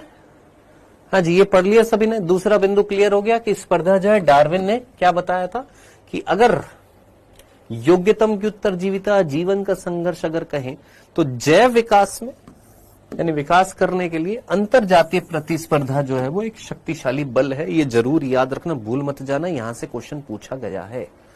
क्लियर है यहां तक? चलें आगे। यहां तक की बात समझ में आ गई, दो बिंदु समझ में आ गए हैं कि नई जाति की उत्पत्ति करने के लिए, जैव विकास उत्पन्न करने के लिए जो शक्तिशाली बल जो दिया जा रहा है वो कौन सी प्रतिस्पर्धा दे रही है? अंतरजातीय प्रतिस्पर्धा के कारण होता है। स्पर्धा क्या होती है सर? हम समझ में आ गए, दो जीवों के बीच में स्पर्धा होती है जहां पर एक की योग्यता दूसरे से क्या हो रही है? प्रभावित हो रही है। ठीक है सर। तीसरा बिंदु, अब तीसरा बिंदु बहुत इंपॉर्टेंट है, जरा फोकस करना बेटा सारे के सारे बच्चे। बस हो लिया बेटा, हो गया, मजाक हो गया। सर कायल का मतलब क्या होता है? राम मिलान, मैं तेरे हुस्न का कायल हूं।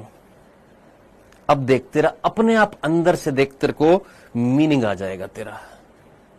राम मिलान, मैं तेरे हुस्न का कायल हूं दोस्त।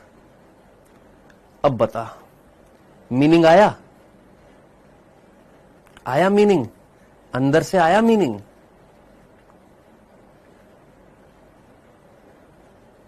आया ना कुछ? आया राम मिलन? आया कि नहीं आया? ये कह रहा दीवाना हूं, मतलब मैं तेरे हुस्न का कायल हूं, यानी मुझे किसी मतलब राम मिलन बहुत अच्छा लगता है। ठीक है, ओके राम मिलन, अब आ गया मीनिंग, समझ में आ गया? डन। हाँ, मतलब दीवाना हूं मैं। आ गया राम मिलन समझ में? अब यहां पर लगा सकता है कायल का मतलब।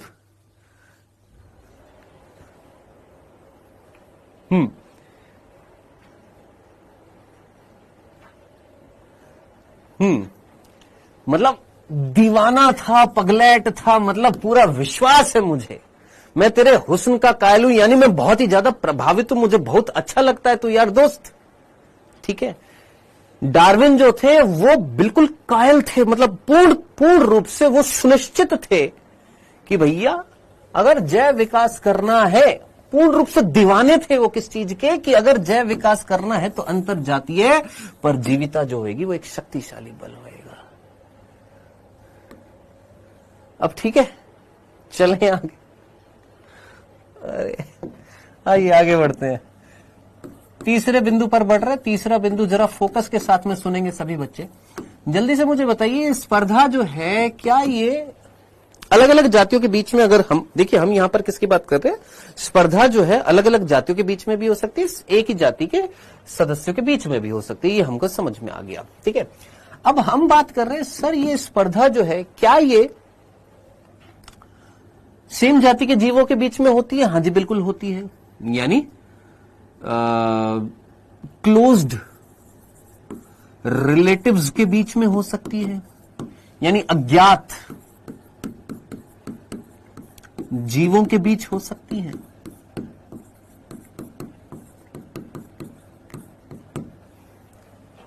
और स्पर्धा जो है क्या वो क्या बोलेंगे इसको, अज्ञात जीव और संबंधित जाति और असंबंधित जाति, असंबंधित जातियों के बीच में हो सकती है या संबंधित जातियों के बीच में होती है?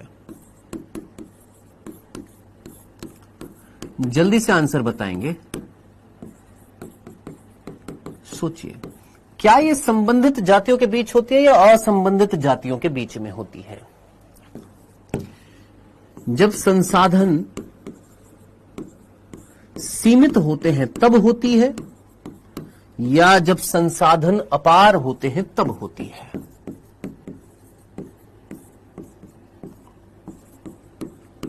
यहां पर ये टोटल 4 बिंदु हैं, 1, 2, 3 एंड 4। ये 4 बिंदु हैं। इन 4 बिंदुओं को देखिए और सोचिए स्पर्धा कब होएगी? संबंधित असंबंधित जातियों के बीच में होती है, ये संबंधित जातियों के बीच में होती है। संसाधन अपार होते हैं, मैक्सिमम होते हैं तब होती है, या संसाधन सीमित होते हैं तब होती है? तो बेटा याद रखना, स्पर्धा इन चारों केसेस में होती है। स्पर्धा इन चारों केसेस में हो सकती है। फर्स्ट में भी हो सकती है, सेकंड में भी हो सकती है, थर्ड में भी हो सकती है, फोर्थ में भी हो सकती है, चारों केसेस में हो सकती है। अब हमारी एनसीईआरटी ने इनमें से कौन सी चीज को समझाया हुआ है उस पर फोकस करेंगे। जो ड्रॉपर्स हैं वो जानते हैं, जो पहली बार पढ़ रहे हैं प्लीज फोकस के साथ में सुनिएगा। हमारी एनसीईआरटी ने कौन से एग्जाम्पल को समझाया हुआ है? हमारी एनसीईआरटी ने इस एग्जाम्पल को समझाया हुआ है। असंबंधित जातियों के बीच स्पर्धा जो इसका एग्जाम्पल दिया हुआ है, और संसाधन अपार है ये जस्ट डायरेक्टली बोला हुआ है हमारी एनसीईआरटी की लाइन में, एग्जाम्पल नहीं दिया हुआ, जस्ट समझाया हुआ है। और ये जो है ये नेचुरली आप जानते हैं, ये तो नॉर्मली हम देखते भी हैं, ये तो नॉर्मली हम देखते भी हैं कि भैया संसाधन सीमित है। हमने इस रूम में क्या कर दिया, बता रहा हूं ध्रुव भाई, रुक जा, तसल्ली रख, पेशेंस रखा कर मेरे दोस्त। संसाधन सीमित है यानी अगर मान लो फूड मटेरियल अगर कम है और आपने 2 जातियां यहां पर बैठा दी, मान लो एक ध्रुव भाई को बैठा दिया और एक बंदर को बैठा दिया यहां पर, ठीक है। आपने यहां पर केला रख दिया, एक आपने इधर ध्रुव भाई को भी बैठा दिया और आपने यहां पर एक बंदर को भी बैठा दिया, है ना। बंदर जो हमारे क्लोज रिलेटिव्स हैं, हाँ जी, थोड़ा सा संबंधित है हमसे, हाँ जी बिल्कुल है। थोड़ा सा संबंध रखते हैं हमसे, बिल्कुल रखते हैं। कपियों के अंतर्गत आते हैं, हाँ जी बिल्कुल अंतर्गत आते हैं। और ध्रुव भाई जो है वो भी एक मनुष्य है, हाँ जी बिल्कुल है। अब जरा सोचिए, एक केला रख दिया और दोनों के दोनों भूखे बैठे हैं, क्या वो आपस में लड़ेंगे कि नहीं लड़ेंगे? बिल्कुल लड़ेंगे। तो क्या संबंधित जातियों के बीच हो सकती है? ये तो कॉमन सेंस सी बात है, इसका तो कोई हम एग्जाम्पल दे भी नहीं सकते, तो नॉर्मली हम देखते भी हैं। और कब मिलती है स्पर्धा? जब संसाधन कैसे होते हैं, सीमित होते हैं, ये तो ऑब्वियस ही बात है। संसाधन अगर कम होंगे और जीव जो होंगे जो आपस में क्लोज रिलेशन दिखाते हैं, कि वो आपस में लड़ेंगे? बिल्कुल लड़ेंगे, बिल्कुल लड़ेंगे। डन, ठीक है। बात आती है सर ये समझना, इन दोनों बिंदुओं को समझना, जिसमें से हम यहां पर पहला बिंदु समझने वाले हैं, असंबंधित जाति के बीच स्पर्धा। ये जो पहला बिंदु था ना, असंबंधित जातियों के बीच स्पर्धा जो है, इसका एग्जाम्पल हमारी एनसीईआरटी ने दिया है। क्या दिया है? दक्षिणी अमेरिका में, ये एग्जाम्पल याद रखना और ये एग्जाम्पल सीरियस नोट पर याद रखना है। दक्षिण अमेरिका जो है वहां पर एक उथली झील मिलती है। उथली झील जिसको हम क्या बोलते हैं, शैलो लेक बोलते हैं इंग्लिश में। शैलो लेक, शैलो लेक का मतलब क्या होता है? जिसकी जो ज्यादा डीप नहीं होती, यानी 5 मीटर जिसकी क्या होती है, लंबाई होती है, जो ज्यादा गहरी नहीं होती है, जो ज्यादा गहरी नहीं होती, ठीक है, उसको हम क्या बोलते हैं, उथली झील बोलते हैं, ठीक है जी। सो दक्षिणी अमेरिका में एक उथली झील है, ठीक है, और उस उथली झील में कौन रहती है सर? मछलियां रहती हैं, ठीक है। अब वो जो मछली जो होते हैं उनका भोजन जो होता है वो क्या होता है सर, यहाँ पर जो छोटी मछलियां जो होती है उनका भोजन क्या होता है, वहां पर जंतु प्लावक होते हैं। अब कितने बच्चों को याद है जंतु प्लावक? याद है, एक पादप प्लावक होते थे जो पादपों के जैसे प्रकाश संश्लेषण करके भोजन बनाते थे। एक जंतु प्लावक होते जो पादप प्लावक का क्या करते हैं, पोषण लेते हैं। पादप प्लावकों से क्या ले लेते हैं, खाना ले लेते हैं। अब जरा सोचिए, जंतु प्लावक क्या होते थे, दिमाग लगाइए फटाफट। जो पादप प्लावकों से क्या ले लेते हैं, पोषण ले लेते हैं। और उन जंतु प्लावकों को कौन खा रही है सर, मछलियां खा रही हैं। जंतु प्लावकों को कौन खाती है, मछलियां खाती हैं। ठीक है जी। अब क्या हुआ, यहां पर देखा गया कि इसी झील में कौन आती है, कुछ पक्षी आते हैं जिनका नाम होता है फ्लेमिंगो। कौन आती है, कुछ पक्षी होते हैं फ्लेमिंगो, और ये पक्षी भी आकर इनको खाने की कोशिश करते हैं। अब मछलियों का खाना अगर पक्षी आकर खाएंगे तो मछलियों को अच्छा लगेगा? नहीं, मछली जो है इन फ्लेमिंगो से लड़ती है। बदले में फ्लेमिंगो इन मछलियों को चोंच मारते हैं। मछली इनके पैर पकड़ती है, अंदर खींचने की कोशिश करती है। फ्लेमिंगो बदले में मछली को चोंच मारते हैं। तो ये इसको नुकसान पहुंचाने की कोशिश करती है, ये इसको नुकसान पहुंचाने की कोशिश करते हैं। इनको चलो फायदा हो जाता है। तो जरा सोचो, इनको भी नुकसान हो रहा है, इनको भी नुकसान हो रहा है। और यहां पर आपने नुकसान किसके बीच में देखा? क्या पक्षी और मछली दो एक दूसरे से जातियां एक दूसरे से संबंधित थी? नहीं सर, असंबंधित जातियां थी ये तो। और यहां पर दो असंबंधित जातियों के बीच में क्या हो रही है सर, स्पर्धा हो रही है। तो हमारा यहां पर इस वाले बिंदु का हमें एक एग्जाम्पल दिया हमारी एनसीईआरटी ने। हमारी एनसीईआरटी बोलती है देखो, संबंधित जातियों के बीच में तो स्पर्धा होती ही होती है। अगर उनका संसाधन सीमित है तो बिल्कुल होगी, लेकिन क्या असंबंधित जातियों के बीच में भी स्पर्धा हो सकती है? बिल्कुल हो सकती है, जिसका एग्जाम्पल हमारी एनसीईआरटी ने ये वाला दिया है। अब बात आ रही है सर, ये वाला बिंदु को एक्सप्लेन नहीं कर रखा, हम एक एग्जाम्पल से एक्सप्लेन करेंगे। सर अगर संसाधन अपार है बहुत सारे तो भी स्पर्धा होगी? बिल्कुल होगी। यानी तीसरा बिंदु जो था, जो ये वाला बिंदु जो था, इसको हम एक एग्जाम्पल से देखते हैं कि अगर सर संसाधन अपार है तो स्पर्धा कैसे होगी। ध्रुव भाई ने बोला सर अगर संसाधन अपार है, संसाधन मैक्सिमम है, तो स्पर्धा होनी ही नहीं चाहिए। मैंने कहा लॉजिक की बात है, संसाधन बहुत सारा है, खाना पीना बहुत सारा है, फिर तो स्पर्धा होनी नहीं चाहिए, फिर भी स्पर्धा हो रही है, ऐसा कैसे? हमने बोला दोस्त ध्रुव भाई मान लो ये जंगल है, इस जंगल में क्या है सर, हिरण है। ठीक है, मान लो 50 हिरण थे। ठीक है, 5 यहां पर क्या थे सर, 5 यहां पर बाघ थे। क्या 5 बाघ के लिए 50 हिरण सफिशिएंट होंगे? बिल्कुल। कोई दिक्कत है? इनको खाना मिल रहा है? अरे भरपूर है। आहार कैसा, संसाधन कैसे, भरपूर है, मैक्सिमम है। ठीक है, क्या इसके लिए, इन 5 बाघ के लिए क्या संसाधन अपार है? हाँ सर, इन 5 बाघों के लिए, 5 जो बाघ हैं, इन 5 बाघों के लिए, बाघ कितने हैं, 5 हैं। इन 5 बाघों के लिए हिरण बहुत सारे थे। हाँ सर, बहुत सारे थे, यानी इनके लिए संसाधन अपार है। हाँ सर, अपार है। मैंने कहा ठीक है। इसी जंगल में यहां पर कौन थे सर, हाइना थे। हाइना जो अभी अभी मैंने आपको दिखाए थे, ये कितने थे सर, 15 हाइना थे।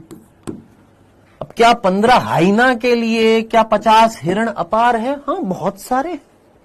हाइना के लिए भी संसाधन अपार है, बाघ के लिए भी संसाधन अपार है, भरपूर खाना है दोनों के लिए। हाँ सर। अब जरा सोच, बाघ हिरण की तरफ भागा, हाइना हिरण की तरफ भागा, बाघ ने हिरण की जगह हाइना को देखा, हाइना ने हिरण की जगह जब बाघ को देखा, बाघ और हाइना के बीच में लड़ाई हुई होएगी। क्यों? क्योंकि दोनों का स्रोत कैसा था, कॉमन था। दोनों का स्रोत कॉमन था, मैक्सिमम मिल रहा था। क्या ये बंटवारा कर लेंगे? हाइना उससे कहेगा ले यार 10 तू ले ले, बाघ कहेगा 20 तू ले ले। क्या ये आपस में मोल भाव करेंगे, मोल तोल करेंगे क्या? सोचो, क्या यहां पर स्पर्धा नहीं होगी? क्या यहां पर कंपटीशन नहीं होएगा? बिल्कुल होएगा। लड़ाई नहीं होएगी? बिल्कुल होएगी। जब दोनों का स्रोत कॉमन है, दोनों का संसाधन कॉमन है, क्या दोनों के बीच में स्पर्धा नहीं होगी? हालांकि हिरण मान लो 100 है, फिर भी लड़ाई होगी? बिल्कुल होगी। क्यों? क्योंकि दोनों का स्रोत जो था क्या था, कॉमन था। अब बताइए, क्या यहां पर संसाधन अपार होते हुए भी स्पर्धा हो रही है या नहीं हो रही है? समझ आया? क्लियर है? डन। इतना सिंपल सा एग्जाम्पल समझने के बाद याद रखना, हमारी एनसीईआरटी ने बोला है कि संसाधन चाहे सीमित हो, संसाधन चाहे अपार हो, स्पर्धा हो सकती है। क्लियर है? डन। समझ में आ गया? इतनी सी बात याद रखनी है। डन। तो ये थी स्पर्धा, जो मैंने आपको बोला इन चारों कंडीशंस में क्या होती है, स्पर्धा होती है, जिसमें इस वाली कंडीशन का हमारी एनसीईआरटी ने एग्जाम्पल दे रखा है। सर टाइगर और हाइना भी तो अंतरजातीय हो सकते हैं। बिल्कुल हो सकते बेटा, बिल्कुल अंतरजातीय हो सकते हैं। अंतरजातीय टाइगर टाइगर आपस में लड़ सकते हैं, हाइना हाइना आपस में लड़ सकते हैं, टाइगर हाइना आपस में लड़ सकते हैं। जैसे भाई भाई आपस में लड़ सकते हैं, बहन बहन आपस में लड़ सकती है, भाई बहन आपस में लड़ सकते हैं। कूट डालो, पीट डालो, नोच डालो, है ना। मेरे घर में तो रोज होता है, दोनों बच्चे कूटम एक दूसरे को कूटते रहते हैं। मैंने कहा कूटो कूटो एक दूसरे को। मैंने भी बचपन में अपने भाई को खूब कूटा, तुम भी कूटो। हाँ भाई, यहां तक की बात क्लियर है?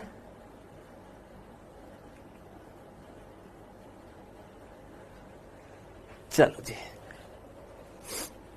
तो मैंने आपको क्या बोला था, स्पर्धा में कितने बिंदु पढ़ने हैं? सर 3 बिंदु पढ़ने हैं। पहला बिंदु बहुत सीधा सीधा, स्पर्धा जो है 2 जीवों के बीच में होती है। 2 अलग अलग जाति के जीवों में भी हो सकती है, एक ही जाति के जीवों में भी हो सकते हैं। अलग अलग जाति में होती है तो वो एक नई जाति को उत्पन्न करने के लिए प्रबल दावेदार होती है। स्पर्धा जो है वो किसके बीच में हो सकती है? संबंधित जाति के बीच में भी हो सकती है, असंबंधित जातियों के बीच में भी हो सकती है, सेम एक ही जाति के 2 जीव के बीच में भी हो सकती है, अलग अलग जाति के जीवों में भी हो सकती है। अब वो अलग अलग जीव जो है वो कॉमन भी हो सकते हैं, साथ कुछ रिलेशनशिप भी दिखा सकते हैं, संबंध भी दिखा सकते हैं, असंबंधित भी हो सकते हैं। संसाधन सीमित होंगे तो होएगी, संसाधन अपार होंगे तो भी हो सकती है। हाँ जी सर, वो एक दूसरे को कूटेंगे फिर आप उनको कूटेंगे। हाँ बेटा, यही होता है। चलो आगे बढ़ते हैं। नेक्स्ट, ये हो गए हैं 3 बिंदु।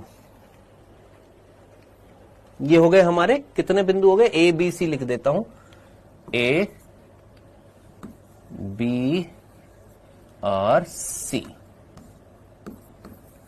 ये हमारे 3 बिंदु हो चुके हैं। और मैंने आपको बोला था हमें 3 बिंदु पढ़ने थे, ये हमने 3 बिंदु पढ़ लिए हैं। अब हमें 3 वैज्ञानिकों के बारे में बात करने हैं, 3 साइंटिस्ट के बारे में बात करनी है। ठीक है, आइए 3 वैज्ञानिकों के बारे में बात करते हैं। सबसे पहला वैज्ञानिक जिससे हर साल प्रश्न पूछा जाता है, उसका नाम है गॉस। है उकुम का इक्का बॉस। चलिए जी, किसकी बात करने वाले हैं? गॉस की। अच्छा सर, फ्लेमिंगो बगुले की तरह होता है? यस, ऑलमोस्ट बगुले जैसा ही होता है, लेकिन थोड़ा सा बड़े होते हैं बगुलों से और अच्छे दिखते हैं। अगर कोई भरतपुर से होएगा, राजस्थान भरतपुर से, तो जानता होएगा। इस तरीके के फ्लेमिंगोज जो है, भरतपुर में एक पक्षी उद्यान है, वहां पर आते हैं हर साल। दीज आर फ्लेमिंगोज, ये होते हैं फ्लेमिंगोज। ठीक है, बगुले से थोड़ी से अलग होते हैं, रेडिश कलर के होते हैं, इस तरीके के होते हैं ये फ्लेमिंगोज। ठीक है बेटा, चलो जी आगे बढ़े। सर क्या ये गाउस फिजिक्स वाले हैं? नहीं, ये बायो वाले हैं। चलिए जी, गॉस, इन्होंने एक नियम दिया था, स्पर्धी अपवर्जन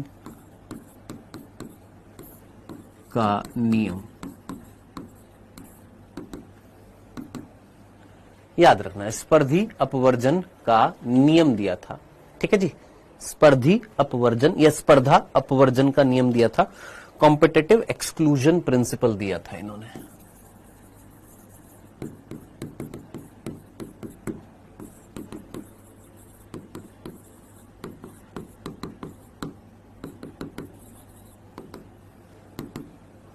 ठीक है, ये नियम दिया था।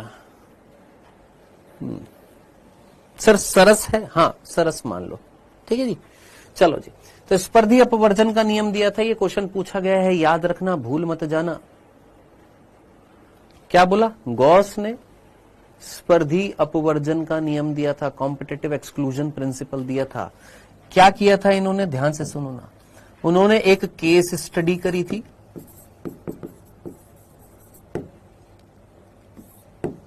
एक एक्सपेरिमेंट किया था,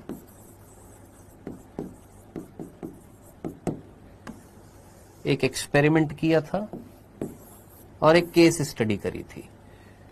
क्या किया था उन्होंने? एक एक्सपेरिमेंट किया था और एक केस स्टडी करी थी। ठीक है, एक्सपेरिमेंट क्या किया था वो जरा फोकस के साथ में सुनना। ये एक्सपेरिमेंट हमारी एनसीईआरटी में नहीं दे रखा है, लेकिन अगर 5 मिनट के लिए सुन लेंगे तो थोड़ा सा फ्लो बन जाएगा, चीज समझ में आ जाएगी। उन्होंने एक एक्सपेरिमेंट किया था जिसमें उन्होंने 3 स्टेप्स में क्या किया था। उन्होंने एक परख नली ली, उस परख नली के अंदर पोषक माध्यम डाला। पोषक माध्यम का मतलब समझ में आता है ना? पोषक माध्यम के मतलब जिसमें पोषणीय पदार्थ है, और वहां पर एक परख नली अच्छी नहीं लग रही मेरे को। पोषक माध्यम का मतलब जिसके अंदर पोषणीय पदार्थ है, और वहां पर उन्होंने कवक डाली थी जिसका नाम था पेनिसिलियम ऑरेलिया, शॉर्ट में बोलते हैं PA। ठीक है, सिंपल सा आप मुझे बताएंगे, यहां पर जो पोषक माध्यम है उस पोषक माध्यम के अंदर पोषणीय पदार्थ होंगे। ये पेनिसिलियम, ये कवक यहां से पोषण लेती रहेगी। हाँ सर, पोषण अगर ये लेती रहेगी तो क्या इसकी संख्या बढ़ेगी या घटेगी? सर बढ़ती जाएगी। तो अगर हम एक ग्राफ बनाएं, सोचो अगर मैं एक ग्राफ बनाऊं, सोचो अगर मैं एक ग्राफ बनाता हूं जनसंख्या और समय के बीच में, जनसंख्या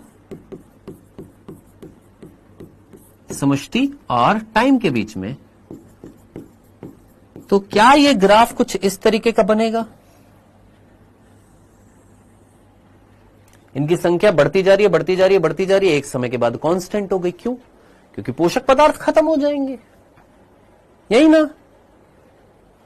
क्या इतनी सी बात आपको समझ में आई? यहां तक की बात? यस भावना पटेल, जल्दी से मुझे बताइए, क्या इतना सा पहला एक्सपेरिमेंट, इस एक्सपेरिमेंट में 3 स्टेप्स हैं, उसमें पहला स्टेप समझ में आया?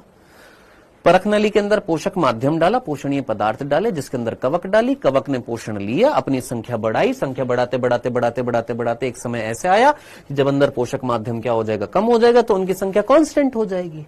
और वैसी बात है, बाद में नीचे घट भी जाएगी। क्यों घट जाएगी? धीरे धीरे मरते जाएंगे अगर हम पोषण पदार्थ नहीं देंगे तो। ठीक है, चलो जी, next step, same to same, same to same एक दूसरा स्टेप। दूसरे स्टेप में उन्होंने क्या देखा? दूसरे स्टेप में अब की बार उन्होंने पेनिसिलियम ऑरेलिया की जगह पेनिसिलियम कॉर्डेटम ली। कौन ली? पेनिसिलियम कॉर्डेटम। ये भी कौन है? सर पेनिसिलियम की एक दूसरी जाति है। जैसे आपको याद आ रहा है अलेक्जेंडर फ्लेमिंग ने क्या लिया था? पेनिसिलियम नोटेटम ली थी, जिससे पेनिसिलिन निकला था। आज की डेट में हम अगर पेनिसिलिन प्राप्त करते हैं तो कौन सी कवक से प्राप्त करते हैं? पेनिसिलियम क्राइसोगेनम से मिलता है। तो पेनिसिलियम की कई सारी जाति है, penicillium aurelia, penicillium cordatum, penicillium chrysogenum, penicillium notatum, कई सारी होती है। तो अब की बार उन्होंने क्या डाली? पेनिसिलियम कॉर्डेटम डाली। सेम टू सेम यही कंडीशन, सेम टू सेम ऐसी ही कंडीशन मिली। कलर थोड़ा सा अलग दिखा देता हूं मैं बस यहां पर, ताकि समझ में आ जाए। इसको मैं PC बोल रहा हूं, ये पेनिसिलियम कॉर्डेटम का ग्राफ है, और इसको मैं बोल रहा हूं PA, ये पेनिसिलियम ऑरेलिया का ग्राफ था। कोई तकलीफ नहीं, इतनी सी सिंपल सी बात आपको समझ में आ गई है, कोई कंफ्यूजन तो नहीं था। 3 वैज्ञानिकों का कार्य देखने वाले हैं, जिसमें सबसे पहला हम किसकी बात कर रहे हैं? सर गॉस की। उन्होंने जो नियम दिया है उसकी बातें कर रहे हैं हम यहां पर। स्पर्धी अपवर्जन का नियम दिया था वो हम यहां पर, अरे ये कहोगो,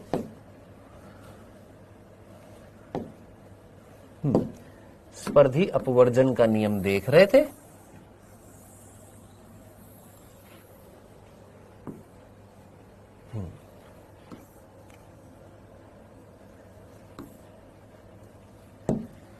चलो जी, यहां तक की बात,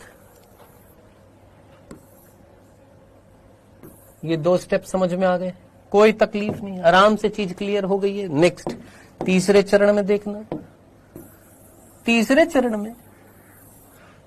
चरण में बाबू उन्होंने क्या किया, तीसरे चरण में बाबू उन्होंने क्या किया, जैसे ग्रिफिथ ने किया था ना, ऐसे तीसरे चरण में उन्होंने यहां पर दोनों को डाल दिया, पी को भी डाल दिया और गुरु पी को भी डाल दिया, पी को भी डाल दिया और पी को भी डाल दिया।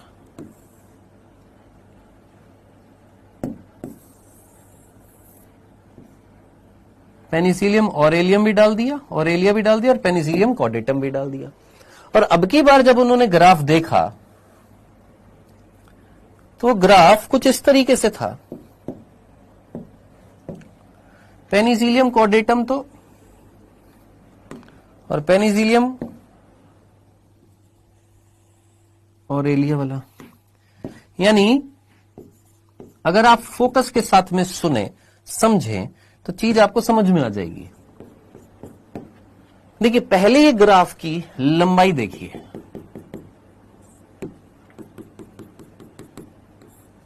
दिख रही है। अब देखिए, यानी जनसंख्या कम हो गई है, जनसंख्या वृद्धि जो थी, संख्या जो थी वो कम हो गई। हाँ सर, दोनों की, पी ए की भी कम हो गई, पीसी की भी कम हो गई, लेकिन दोनों में एक की ज्यादा है अभी भी, यानी पी ए की ज्यादा है और पीसी की क्या है, कम है। यानी पी ए जो है वो एक तरीके से प्रभावी रूप से पीसी की, पेनिसिलियम कॉर्डेटम की संख्या को प्रभावित कर रहा है, उसकी संख्या को कम कर रहा है। पेनिसिलियम कॉर्डेटम भी पेनिसिलियम ऑरेलिया जो है उसकी संख्या को प्रभावित कर रही है, यानी दोनों एक स्पर्धा कर रहे हैं। ये इसको नुकसान पहुंचा रहा है, ये कह रहा है मैं भी पोषण लूंगा, वो कह रही है मैं भी पोषण लूंगी। दोनों को पोषण कम मिल रहा है, दोनों की संख्या कम हो रही है, लेकिन एक प्रभावी है तो थोड़ा सा उसकी संख्या ज्यादा है, एक अप्रभावी है तो उसकी संख्या क्या हो गई है, कम हो गई है। तो क्या यहां पर कंपटीशन हुआ? हां सर हुआ। और उस कंपटीशन में एक जाति को हटाया जा रहा है, घटाया जा रहा है, एक्सक्लूड किया जा रहा है, कम किया जा रहा है या नहीं किया जा रहा। अपवर्जन, एक्सक्लूजन वर्ड कहां से है? इंग्लिश का वर्ड एक्सक्लूड। एक्सक्लूड का मतलब होता है हटाना, हटाना, खत्म करना, कम करना। क्या यहां पर पेनिसिलियम ऑरेलिया पेनिसिलियम कॉर्डेटम को खत्म कर रहा है, कम कर रहा है कि तेरे को तो हम पोषण देंगे नहीं, सारा का सारा हम लेंगे। लेकिन कॉर्डेटम जो बोली ऐसे कैसे बच्चू, हम भी तेरा थोड़ा बहुत पोषण तो लेंगे ही लेंगे। तो दोनों एक दूसरे को नुकसान पहुंचा रहे, लेकिन ज्यादा नुकसान ये पहुंचा रहा था, तो इसका क्या हो रहा था, इसको ज्यादा खत्म किया जा रहा था, यानी इसका एक्सक्लूजन किया जा रहा था, इसको एक्सक्लूड किया जा रहा था, इसका अपवर्जन किया जा रहा था। यही नियम था क्या? गॉस का अपवर्जन का नियम। क्या इतनी सी बात समझ में आ गई है? ये एक्सपेरिमेंट किया गया था किसके द्वारा? गॉस के द्वारा। अब उस टाइम पर जब ये गॉस के द्वारा एक्सपेरिमेंट किया गया तो ऑब्वियस सी बात है, गॉस ने जब ये नियम दिया तो उस टाइम पर जो इकोलॉजिस्ट जो हुआ करते थे, पारिस्थितिकीविद जो हुआ करते थे, वो ये बोलते थे कि भाई पारिस्थितिकी से संबंधित एक्सपेरिमेंट लैब में थोड़ी ना किए जाते हैं। आपने जो ये चीज बताई है कि अगर स्पर्धा होती है तो प्रभावी जाति अप्रभावी जाति को क्या कर देती है? खत्म कर देती है, उसका अपवर्जन कर देती है। ये तो आपने प्राकृतिक रूप से किया, ये तो अपनी लैब में किया। क्या ये प्राकृतिक रूप से होता है? क्या इसका प्राकृतिक रूप से कोई उदाहरण आप बता सकते हो? तो गॉस ने एक केस स्टडी करी। गॉस ने क्या करी? एक केस स्टडी करी। केस स्टडी यानी एक केस देखा उन्होंने। कहां पर जाकर देखा? उन्होंने दक्षिणी अमेरिका में जाकर देखा, साउथ अमेरिका में। साउथ अमेरिका में उन्होंने क्या केस देखा? उन्होंने देखा कि साउथ अमेरिका में एक महाद्वीप है जो आपने डार्विन के नाम से याद आ रहा होगा, गैलापेगोस। एक गैलापेगोस कौन है? महाद्वीप। और उस गैलापेगोस महाद्वीप पर उन्होंने देखा कि वहां पर उस गैलापेगोस महाद्वीप पर कुछ कछुए रहा करते हैं, कछुए, जिनका नाम है एबिंगडन। क्या नाम है? एबिंगडन कछुए हैं। ये कछुए हैं जिनका नाम है एबिंगडन कछुए। अब इस गैलापेगोस आइलैंड जो है, यहां पर मनुष्य की जातियां जो थी वो धीरे धीरे बसने लगी। भाई मनुष्य को जब जगह नहीं मिलेगी तो ऐसी ऐसी जगहों पर जाकर बसने लगेगा, बसेगा ना। तो साउथ अमेरिका से लोग जो थे, मनुष्य जो है, इस महाद्वीप के जो किनारे वाली जो जगह वहां पर बसने लगे। अब जब वहां पर तटीय इलाकों में जब वो बसने लगे, तो जब यहां पर मनुष्य आए, तो मनुष्य जब बसने लगे तो मनुष्य ने सोचा यार हमें अपनी संख्या को अगर बढ़ाना है तो हमें कहीं ना कहीं खेतीबाड़ी भी करनी चाहिए, हमें जानवरों को पालना भी चाहिए। तो इन्होंने बकरियों को पालना स्टार्ट किया। अब जब इन्होंने, मनुष्य जो यहां पर आकर धीरे धीरे बस रहे थे, इन्होंने जब बकरियों को पालना स्टार्ट किया, तो जरा सोचिए क्या ये बकरी इस गैलापेगोस आइलैंड पर जहां पर ये कछुए मिल रहे थे, इन दोनों का स्रोत जो था कॉमन, वो थी घास। कछुए भी घास खाते हैं, और जब बकरियां धीरे धीरे यहां पर आई तो ये बकरियां भी घास खाने लग गई। अब आप अच्छे तरीके से जानते हैं कि दोनों में से जल्दी घास कौन खाएगा। ऑब्वियस सी बात है, बकरी और कछुए की अगर हम कंपैरिजन करें तो जल्दी घास बकरियां खा रही थी, कछुए कंपैरेटिवली धीरे खा रहे थे। हालांकि कछुए भी बकरियों का घास खा रहे थे, बकरी कछुओं का ज्यादा घास खा रही थी। तो धीरे धीरे क्या हुआ, साहब बकरियों की संख्या तो बढ़ती गई और कछुओं की संख्या यहां से क्या होती गई, कम होती गई। यानी दोनों के बीच में स्पर्धा हुई, जिसमें प्रभावी जाति ने अप्रभावी जाति को उस जगह से क्या कर दिया, एक्सक्लूड कर दिया, वहां से खत्म कर दिया, वहां से हटा दिया है। यही केस स्टडी उन्होंने जब देखी तो उन्होंने इसी केस स्टडी को अपने इस नियम में शामिल किया। तो ये था आपके गॉस का स्पर्धी अपवर्जन का नियम, जिसके अनुसार अगर एक समान स्रोत के लिए, एक कॉमन संसाधन के लिए अगर स्पर्धा होती है तो एक जाति प्रभावी होती है और एक जाति अप्रभावी रह जाती है, जिसमें प्रभावी जाति अप्रभावी जाति को वहां से क्या कर देती है, एक्सक्लूड कर देती है, अपवर्जित कर देती है, वहां से खत्म कर देती है। बताइए, यहां तक की बात आपको इस गॉस के एक्सपेरिमेंट और उसकी केस स्टडी, क्या ये पूरी समझ में आई? यस, घड़ियाल के खत्म होने का कारण यही है दोस्त। हाँ जी, क्या यहां तक की बात पूरी की पूरी क्लियर है आप सभी को बेटा?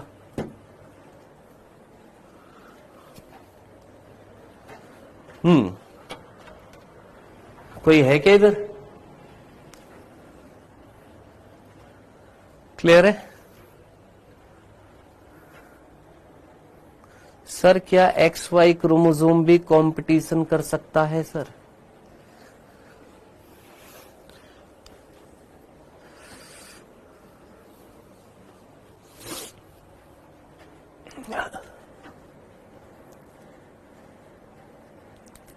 हाँ जी,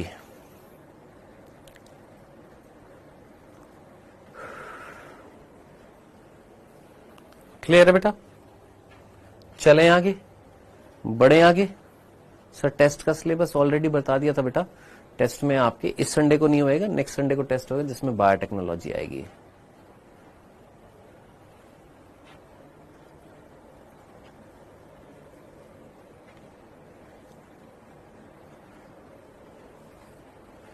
बन सकता है मिसबा, लेकिन अलाउड नहीं है इस तरीके से। एथिकल इश्यूज के खिलाफ हो जाएगा, नैतिक मुद्दों के खिलाफ हो जाएगा। कई लोगों ने बनाने की कोशिश करी है, जिसमें एक वैज्ञानिक है डॉक्टर शैपीरो, और उनके ऊपर केस भी हो गए थे। वो ह्यूमंस की क्लोनिंग कराना चाहते थे बायोटेक्नोलॉजी की सहायता से। चलो जी, ये था हमारे गॉस का नियम। कौन सा? स्पर्धी अपवर्जन का नियम। नेक्स्ट दूसरे वैज्ञानिक के तरफ चलते हैं। दूसरा जो वैज्ञानिक है उसका नाम है कॉर्नेल। एक सेकंड रुकना बेटा, मैं 1 मिनट बस पानी मंगवा लूं, मेरा गला सूख गया है। कोई है क्या? कोई है? कोई है? एक बार किसी को बोल देना यार, मैं भूल गया। सर घड़ियाल क्या है?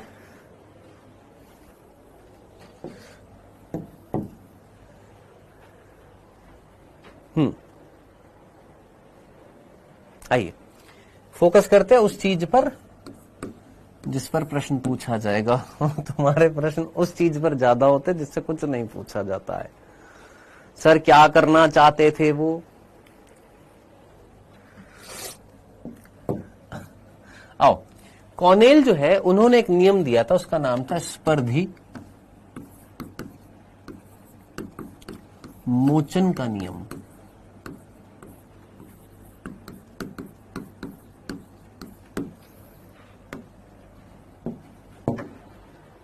थैंक यू भाई।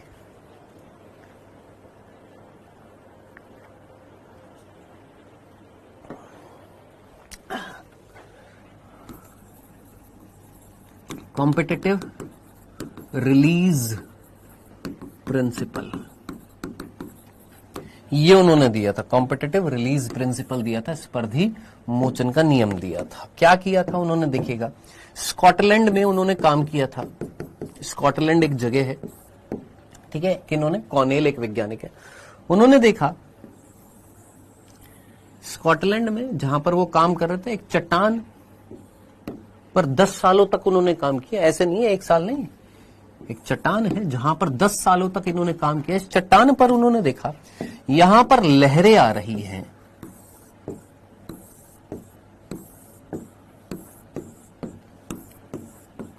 ठीक है जी, है ना, क्या आ रहे हैं, ज्वार आ रहा है। अब ये वाला जो ज्वार जो है इस जगह पर, क्या मैं इसको अंतर ज्वारीय वेव्स बोल सकता हूं, अंतर ज्वार भाटा बोल सकता हूं। यहां पर ज्वार आऊगा, एक तो ऊपर से वेव्स आ रही हैं, ज्वार आ रहा है, एक अंदर की तरफ आ रहा है। ये कौन है सर, चट्टान है। अब इस चट्टान पर कौन मिल रहे थे, बार्नेकल। कितने बच्चों को याद आ रहे हैं बार्नेकल? हाँ जी, कितने बच्चों को याद आ रहा है बार्नेकल? हाँ जी भावना पटेल, हाँ बेटा, हाँ बस करो अब। हाँ जी, बार्नेकल सभी बच्चों को याद आ रहे हैं। बार्नेकल जो थे वो किसका उदाहरण था, जरा जल्दी से मुझे बताइएगा। यहां पर मिल रहे थे बार्नेकल, क्या मिल रहे थे सर, बार्नेकल मिल रहे थे। ये मान लो बार्नेकल है, इनको अलग रंग से दिखा देते हैं।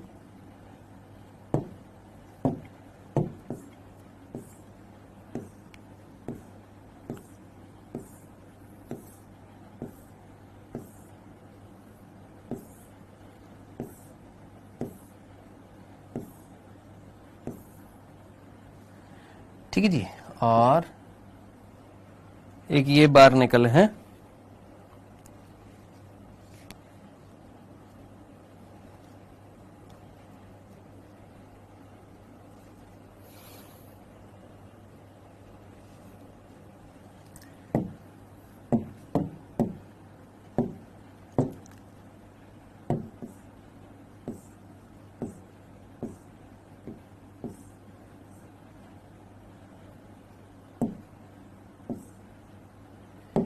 ठीक है। तो हमने यहां पर क्या दिखाए हैं, बार्नेकल्स दिखाए हैं। एक आपको ग्रीन कलर के दिख रहे हैं, एक ब्लू कलर के दिख रहे हैं, ठीक है जी, वेल डन, वेरी गुड बच्चों, कॉमेंसलिज्म का उदाहरण था।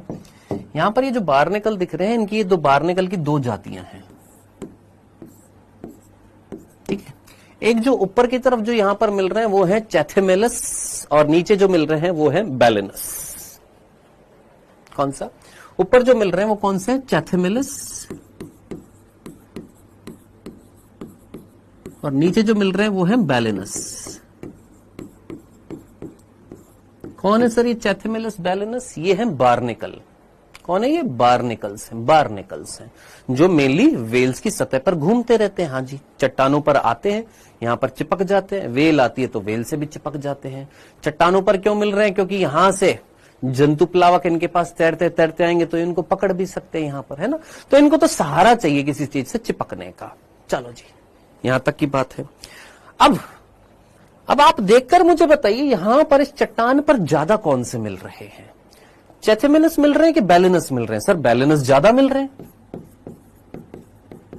और ये कम मिल रहे हैं, यानी ये प्रभावी है और ये इंफीरियर है, यानी अप्रभावी है। बोल सकता हूं भाई, ये ज्यादा मिल रहे हैं यानी ये सुपीरियर है, ये कम मिल रहे हैं यानी ये इंफीरियर है। देखकर पता लग रहा है। अब आप सोचिए लॉजिकली, ये कम क्यों मिल रहे हैं और ये ज्यादा क्यों मिल रहे हैं? पहले तो ये सोचिए फटाफट, 15 मिनट बचे हैं मेरे पास, मेरे को फटाफट खत्म करना है, जल्दी से सोचिए। ये यहां पर ज्यादा क्यों मिल रहे हैं, ये यहां पर कम क्यों मिल रहे हैं? जल्दी से सोचिए, फटाफट सोचिए।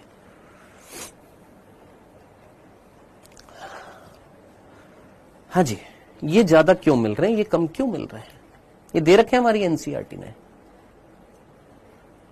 क्योंकि ऊपर वेव्स तेजी से आती हैं या नीचे वेव्स तेजी से आएंगी? सोच, ऊपर एयर का प्रेशर है और वाटर तो प्रेशर है ही है, लेकिन नीचे सिर्फ वाटर का प्रेशर है क्या, एयर का प्रेशर भी है क्या?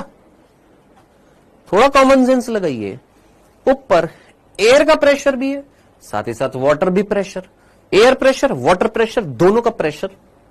नीचे यहां पर क्या एयर का प्रेशर है? नहीं सर, ओनली वाटर का प्रेशर है ना। तो कहां पर वेव्स तेजी से आती है, नीचे या ऊपर? ऊपर तेजी से आएंगी तो यहां से टकराएंगी तो यहां से हटा भी तो सकती है ना, हटा सकती है ना। तो जो ऊपर मिल रहे हैं वो ज्यादा संख्या में मिलेंगे कि कम? कम। जो कंपैरेटिवली इस चट्टान में नीचे की तरफ मिलेंगे वो ज्यादा संख्या में मिलेंगे। क्या इतना सा कंसेप्ट समझ में आ गया?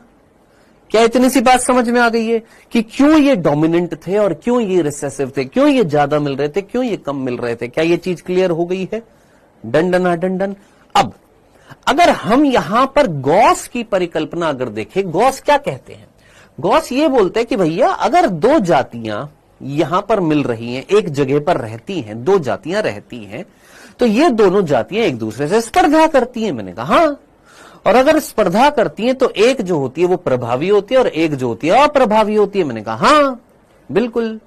और जो प्रभावी होती है वो अप्रभावी को यहां से खत्म कर देती है। ये गॉस ने बोला था ना, गॉस ने यही बोला था ना कि भैया जो प्रभावी होती है वो अप्रभावी को वहां से खत्म कर देती है, खत्म कर देती है। एक समय के बाद ये खत्म हो जाते हैं, जैसे एबिंगडन कछुए खत्म हो गए गैलापागोस आइलैंड से।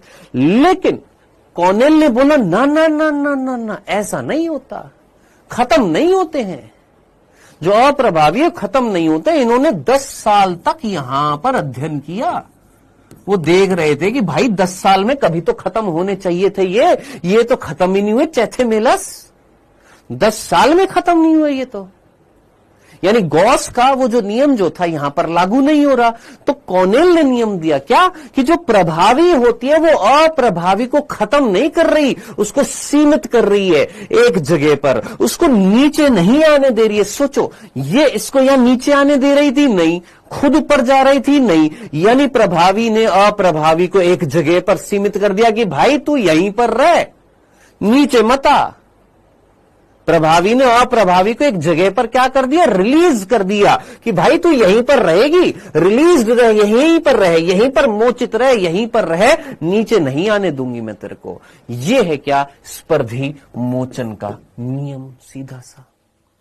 तो आपने रटना नहीं है, आपने ये हेडिंग डालनी है, ये लिखना है और यहां पर कुछ लिखना नहीं है, जस्ट डायग्राम बनाना है। डायग्राम बनाने के बाद नीट का एग्जाम देने जाएगा, इस डायग्राम को देखेगा, एक ही झटके में तेरे को याद आ जाएगा कॉनेल ने क्या दिया था? स्पर्धी मोचन का नियम। गॉस ने क्या दिया था? स्पर्धी अपवर्जन का नियम। ये डायग्राम देखेगा, ये एक्सपेरिमेंटल प्रूफ था, ये केस स्टडी थी, कहां पर थी? ये थी।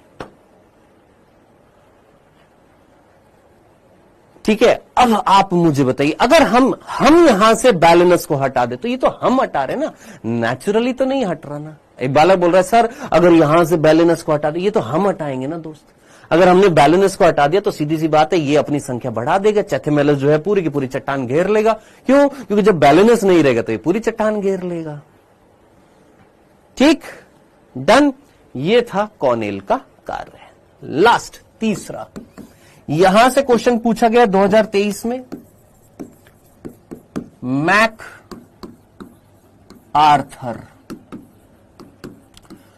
आर्थर जो है इन्होंने भी एक नियम दिया था। इन्होंने भी क्या दिया था? एक नियम दिया था। क्या? संसाधन विभाजन।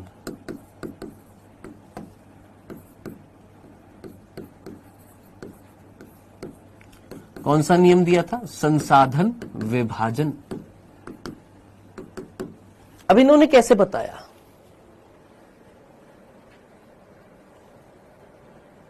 यस, बिल्कुल सही है विकास। अप्रभावी भी प्रभावी को ऊपर नहीं आने दे रहा, यानी ये भी इसको सीमित रख रहा है, ये भी इसको सीमित रख रहा है। यहां पर इसलिए तो क्या बोल दिया कि अगर स्पर्धा हो रही है तो दोनों एक दूसरे को क्या कर रहे हैं? सीमित कर रहे हैं। प्रभावी अप्रभावी को कर रहा है, अप्रभावी प्रभावी को कर रहा है। अगर वो उसको ऊपर नहीं आने दे रहा तो वो भी उसको नीचे नहीं जाने दे रहा है। दोनों एक दूसरे को क्या कर रहे हैं? सीमित कर रहे हैं। दोनों एक दूसरे के साथ प्रतिस्पर्धा कर रहे हैं। ऐसा नहीं है कि एक दूसरे को खत्म कर दिया, एक ने दूसरे को, प्रभावी ने अप्रभावी को यहां से खत्म कर दिया है। ठीक है विकास? चलो जी, संसाधन विभाजन, ये मैक आर्थर ने बोला। मैक आर्थर ने क्या देखा था, एक वृक्ष है, ठीक है, उस वृक्ष पर उन्होंने चिड़िया देखी। चिड़िया का नाम है वार्बलर, जिसको हम हिंदी में फुदकी कहते हैं। ये इस प्रकार की दिखती है, आप जल्दी से देखेंगे और फटाफट आगे बढ़ते हैं। ये कॉर्नेल का बार्निकल बैलेनस बार्नल चैथेमेलस स्कॉटलैंड पर ये कार्य है। ये सारा मैंने आपको बता दिया है। स्पर्धी अपवर्जन का नियम किसने दिया था, गॉस ने दिया था। स्पर्धी विभाजन का नियम किसने दिया था, आपके स्पर्धी मोचन का नियम किसने दिया था, कॉर्नेल ने दिया था। और संसाधन विभाजन जो है मैक आर्थर बताएंगे। मैक आर्थर ने फुदकी, वार्बलर, ये क्या होती है भैया, ये आपकी इस प्रकार की चिड़िया होती हैं, इन पर कार्य किया था। एक दूसरे को सीमित करते हैं। हाँ जी, देख ली वार्बलर, क्लियर है। चलो जी, तो ये वार्बलर चिड़िया है, स्पर्धी मोचन, ठीक है जी। अब इधर देखिएगा, इन्होंने क्या बताया, ये एक वृक्ष पर मिलती है, स्प्रूस वृक्ष बोला जाता है इसको। अभी दिखा देता हूं स्प्रूस वृक्ष कैसा होता है। इन्होंने क्या देखा, ये जो वार्बलर जो होती है, इसकी होती है 5 जातियां। इसकी ये जो वार्बलर जो चिड़िया है ना, इसकी 5 प्रकार की जातियां हैं। अब ये 5 प्रकार की जातियां जो हैं, ये स्पर्धा को कम करती हैं, स्पर्धा को कम कर दिया। बहुत दिमाग वाली है चिड़िया। आज की डेट में अगर देखा जाए तो मानव जाति को इन 5 प्रकार की वार्बलर फुदकी से, यानी इन चिड़ियाओं से सबक लेना चाहिए। क्या कि इन 5 प्रकार की जो जातियां जो थी इन चिड़िया की, इन्होंने स्पर्धा को कम कर दिया। कैसे? इन्होंने 2 तरीके अपनाए। क्या? एक तो खाने का जो समय जो था, खाने के समय में भिन्नता दिखाई। क्या सर? कि कुछ होएंगी जो सुबह खाना खाएंगी, कुछ होएंगी जो दोपहर को खाना खाएंगी, कुछ होएंगी जो शाम को खाना खाएंगी, कुछ होएंगी जो रात को खाना खाएंगी। अब जरा सोचिए, अगर खाने के समय में अगर भिन्नता आ गई, यानी टाइम में अगर चेंज कर लिया, तो क्या यहां पर स्पर्धा होएगी?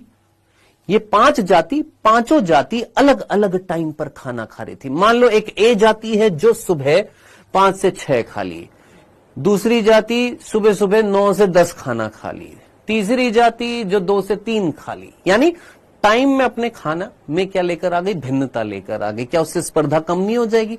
जब टाइम अलग अलग हो जाएगा तो ऑब्वियस सी बात है आपस में नहीं लड़ेंगी। दूसरा, इतनी समझदार थी। मैंने कहा हाँ, और मैं नहीं बोल रहा हूं भाई, ये वैज्ञानिक ने बताया है कि इन्होंने, जरा सोचिए, अपने संसाधन का विभाजन नहीं कर दिया। अपना जो संसाधन जो था, जो सोर्स जो था, भोजन का स्रोत जो था, उसका विभाजन नहीं कर दिया टाइम के अनुसार कि एक टाइम पर ए जाति जो है वो इस टाइम पर खाएगी, बी जाति इस टाइम पर खाएगी। और साथ ही साथ ध्यान से सुनिएगा, खाने का समय भिन्न कर दिया और खाने का तरीका भी भिन्न कर दिया। खाने के तरीके में भिन्नता लेकर आई। खाने के तरीके में भिन्नता मीन्स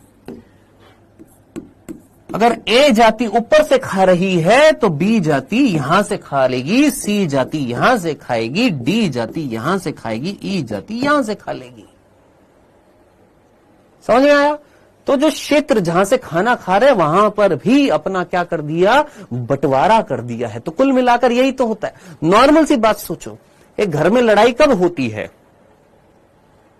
एक घर में लड़ाई कब होती है? स्पर्धा कब होती है घर में? और उस स्पर्धा को कम करने के लिए क्या किया जाता है? बंटवारा किया जाता है। क्या यहां पर बंटवारा नहीं कर लिया? सोचो, एक तरीके से देखा जाए, जो मनुष्यों के अंदर जब एक परिवार में जब लड़ाई होती है तो माता पिता क्या कर देते हैं? जायदाद का बंटवारा कर देते हैं। हाँ सर। क्या इन्होंने अपना ही बंटवारा कर लिया? हाँ सर, ताकि लड़ाई ना हो। देख रहे हो, मनुष्य की एक ऐसी चीज जो एक जानवर ने सच करके दिखा दी कि बंटवारा कर दो, तो लड़ाई नहीं होगी। और वास्तव में ऐसा हुआ कि संसाधन का ही क्या कर दो गुरु, विभाजन कर दो, तो स्पर्धा नहीं होगी, यह स्पर्धा कम से कम होगी। ये था मैकआर्थर का स्पर्धी मोचन संसाधन विभाजन का नियम। बोलिए मेरे भाई, ये था आपका मैकआर्थर का एक्सपेरिमेंट, ये था कॉर्नेल का एक्सपेरिमेंट, ये था आपका गॉस का एक्सपेरिमेंट। 3 वैज्ञानिकों के एक्सपेरिमेंट, 3 बिंदु, खत्म हो गई स्पर्धा का चैप्टर हो गया हमारा कंप्लीट। अब आप मेरा इतना सा काम कर सकते हैं, अगर आपके पास समय हो तो प्लीज आप इस बस इतने से बिंदुओं को एक बार पढ़कर आ सकते हैं। यहां से ये पूरे के पूरे इतने से बिंदु, बस ये एक बार लाइनें पढ़कर आ सकते हैं, या एनसीईआरटी से एक बार पढ़ सकते हैं, क्योंकि मेरे पास अभी समय नहीं बचा है, क्लास खत्म होने वाली, ओवर होने वाली है। यहां तक ये पूरा का पूरा पढ़ना था, बस ये लास्ट यहां तक की स्लाइड तक। सर ये फुदकी क्या है?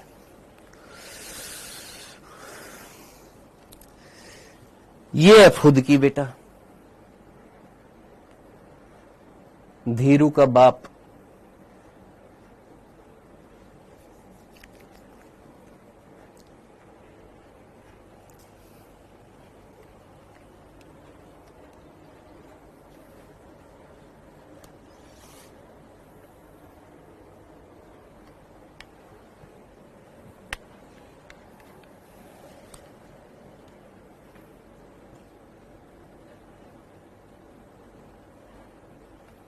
अभी मैंने तेरे पीछे यहां पर लिखा है कि बेटा फुदकी जो है ये कौन है? सर एक चिड़िया का नाम है, यहां पर लिखा हुआ है वार्बलर। फुदकी कौन है? एक चिड़िया है।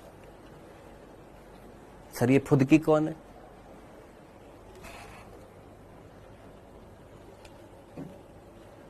हाँ जी,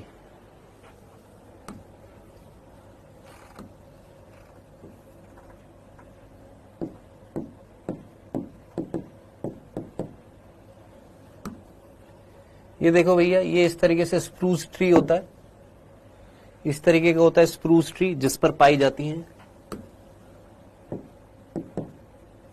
वार्बलर। ये स्प्रूस ट्री है जिस पर ये इस तरीके से वार्बलर पाई जाती है। ये चिड़िया हैं, इस स्प्रूस ट्री पर पाई जाती है। ठीक है दोस्त, क्लियर है? ठीक है, ये रही स्प्रूस ट्री और उस पर ये चिड़िया इस तरीके से पाई जाती है। ठीक है मेरे भाई, देखो इस डायग्राम में भी समझा रखा है, अगर आप थोड़ा सा समझने की कोशिश करें, इस डायग्राम में भी समझा रखा है। देखो ये वार्बलर है, ये भी वार्बलर है, ये भी वार्बलर है, और इनका अलग अलग भाग होता है, ये अलग अलग जगह पर खाती है। ये वाली इधर खाती है, ये वाले इस भाग को खाती है, ये वाली इस भाग को खाती है, ये वाली इस भाग को खाती है, ये वाली इस भाग को खाती है। तो अलग अलग टाइम है और खाने का तरीका भी अलग अलग है। ठीक है सर, ये मांसाहारी होती है कि शाकाहारी होती हैं? पूछ ले बेटा इनसे जाकर, बस इतना ही था। ठीक है, चलो अब मिलेंगे अपन मंडे को और नया चैप्टर स्टार्ट करेंगे। कौन सा? पारितंत्र। ठीक है, एक बार जरा इस चैप्टर की जो रिमेनिंग सिर्फ एक टॉपिक जिसकी मैंने एनसीईआरटी आपको लाइन बाय लाइन नहीं कराई है, बाकी सारी करा दी है। आपको विश्वास नहीं होता है क्योंकि आप स्ट्रिक्टली आप स्लाइड्स फॉलो नहीं करते, नहीं तो ये सारी की सारी लाइनें आपकी एनसीईआरटी की ही हैं। बस मैंने आपको इस टॉपिक की एनसीईआरटी नहीं कराई है, और इतना मैं एक्सपेक्ट कर सकता हूं जो वास्तव में पढ़ने वाले बालक हैं वो सिर्फ इतने से पार्ट को अपनी एनसीईआरटी से कवर कर सकते हैं। किसको? स्पर्धा को। अगर इतना भी नहीं कर पाएंगे तो फिर भैया फिर कुछ भी नहीं हो सकता फिर। ठीक है जी, नहीं और भी पादपों पर पाई जाती है, लेकिन इस पादप में देखा गया था किसके द्वारा? मैकआर्थर के द्वारा। ठीक, ठीक है इसके क्लियर है? चलो बाय बाय बच्चों, टेक केयर, मिलते हैं मंडे को। Good day, good day.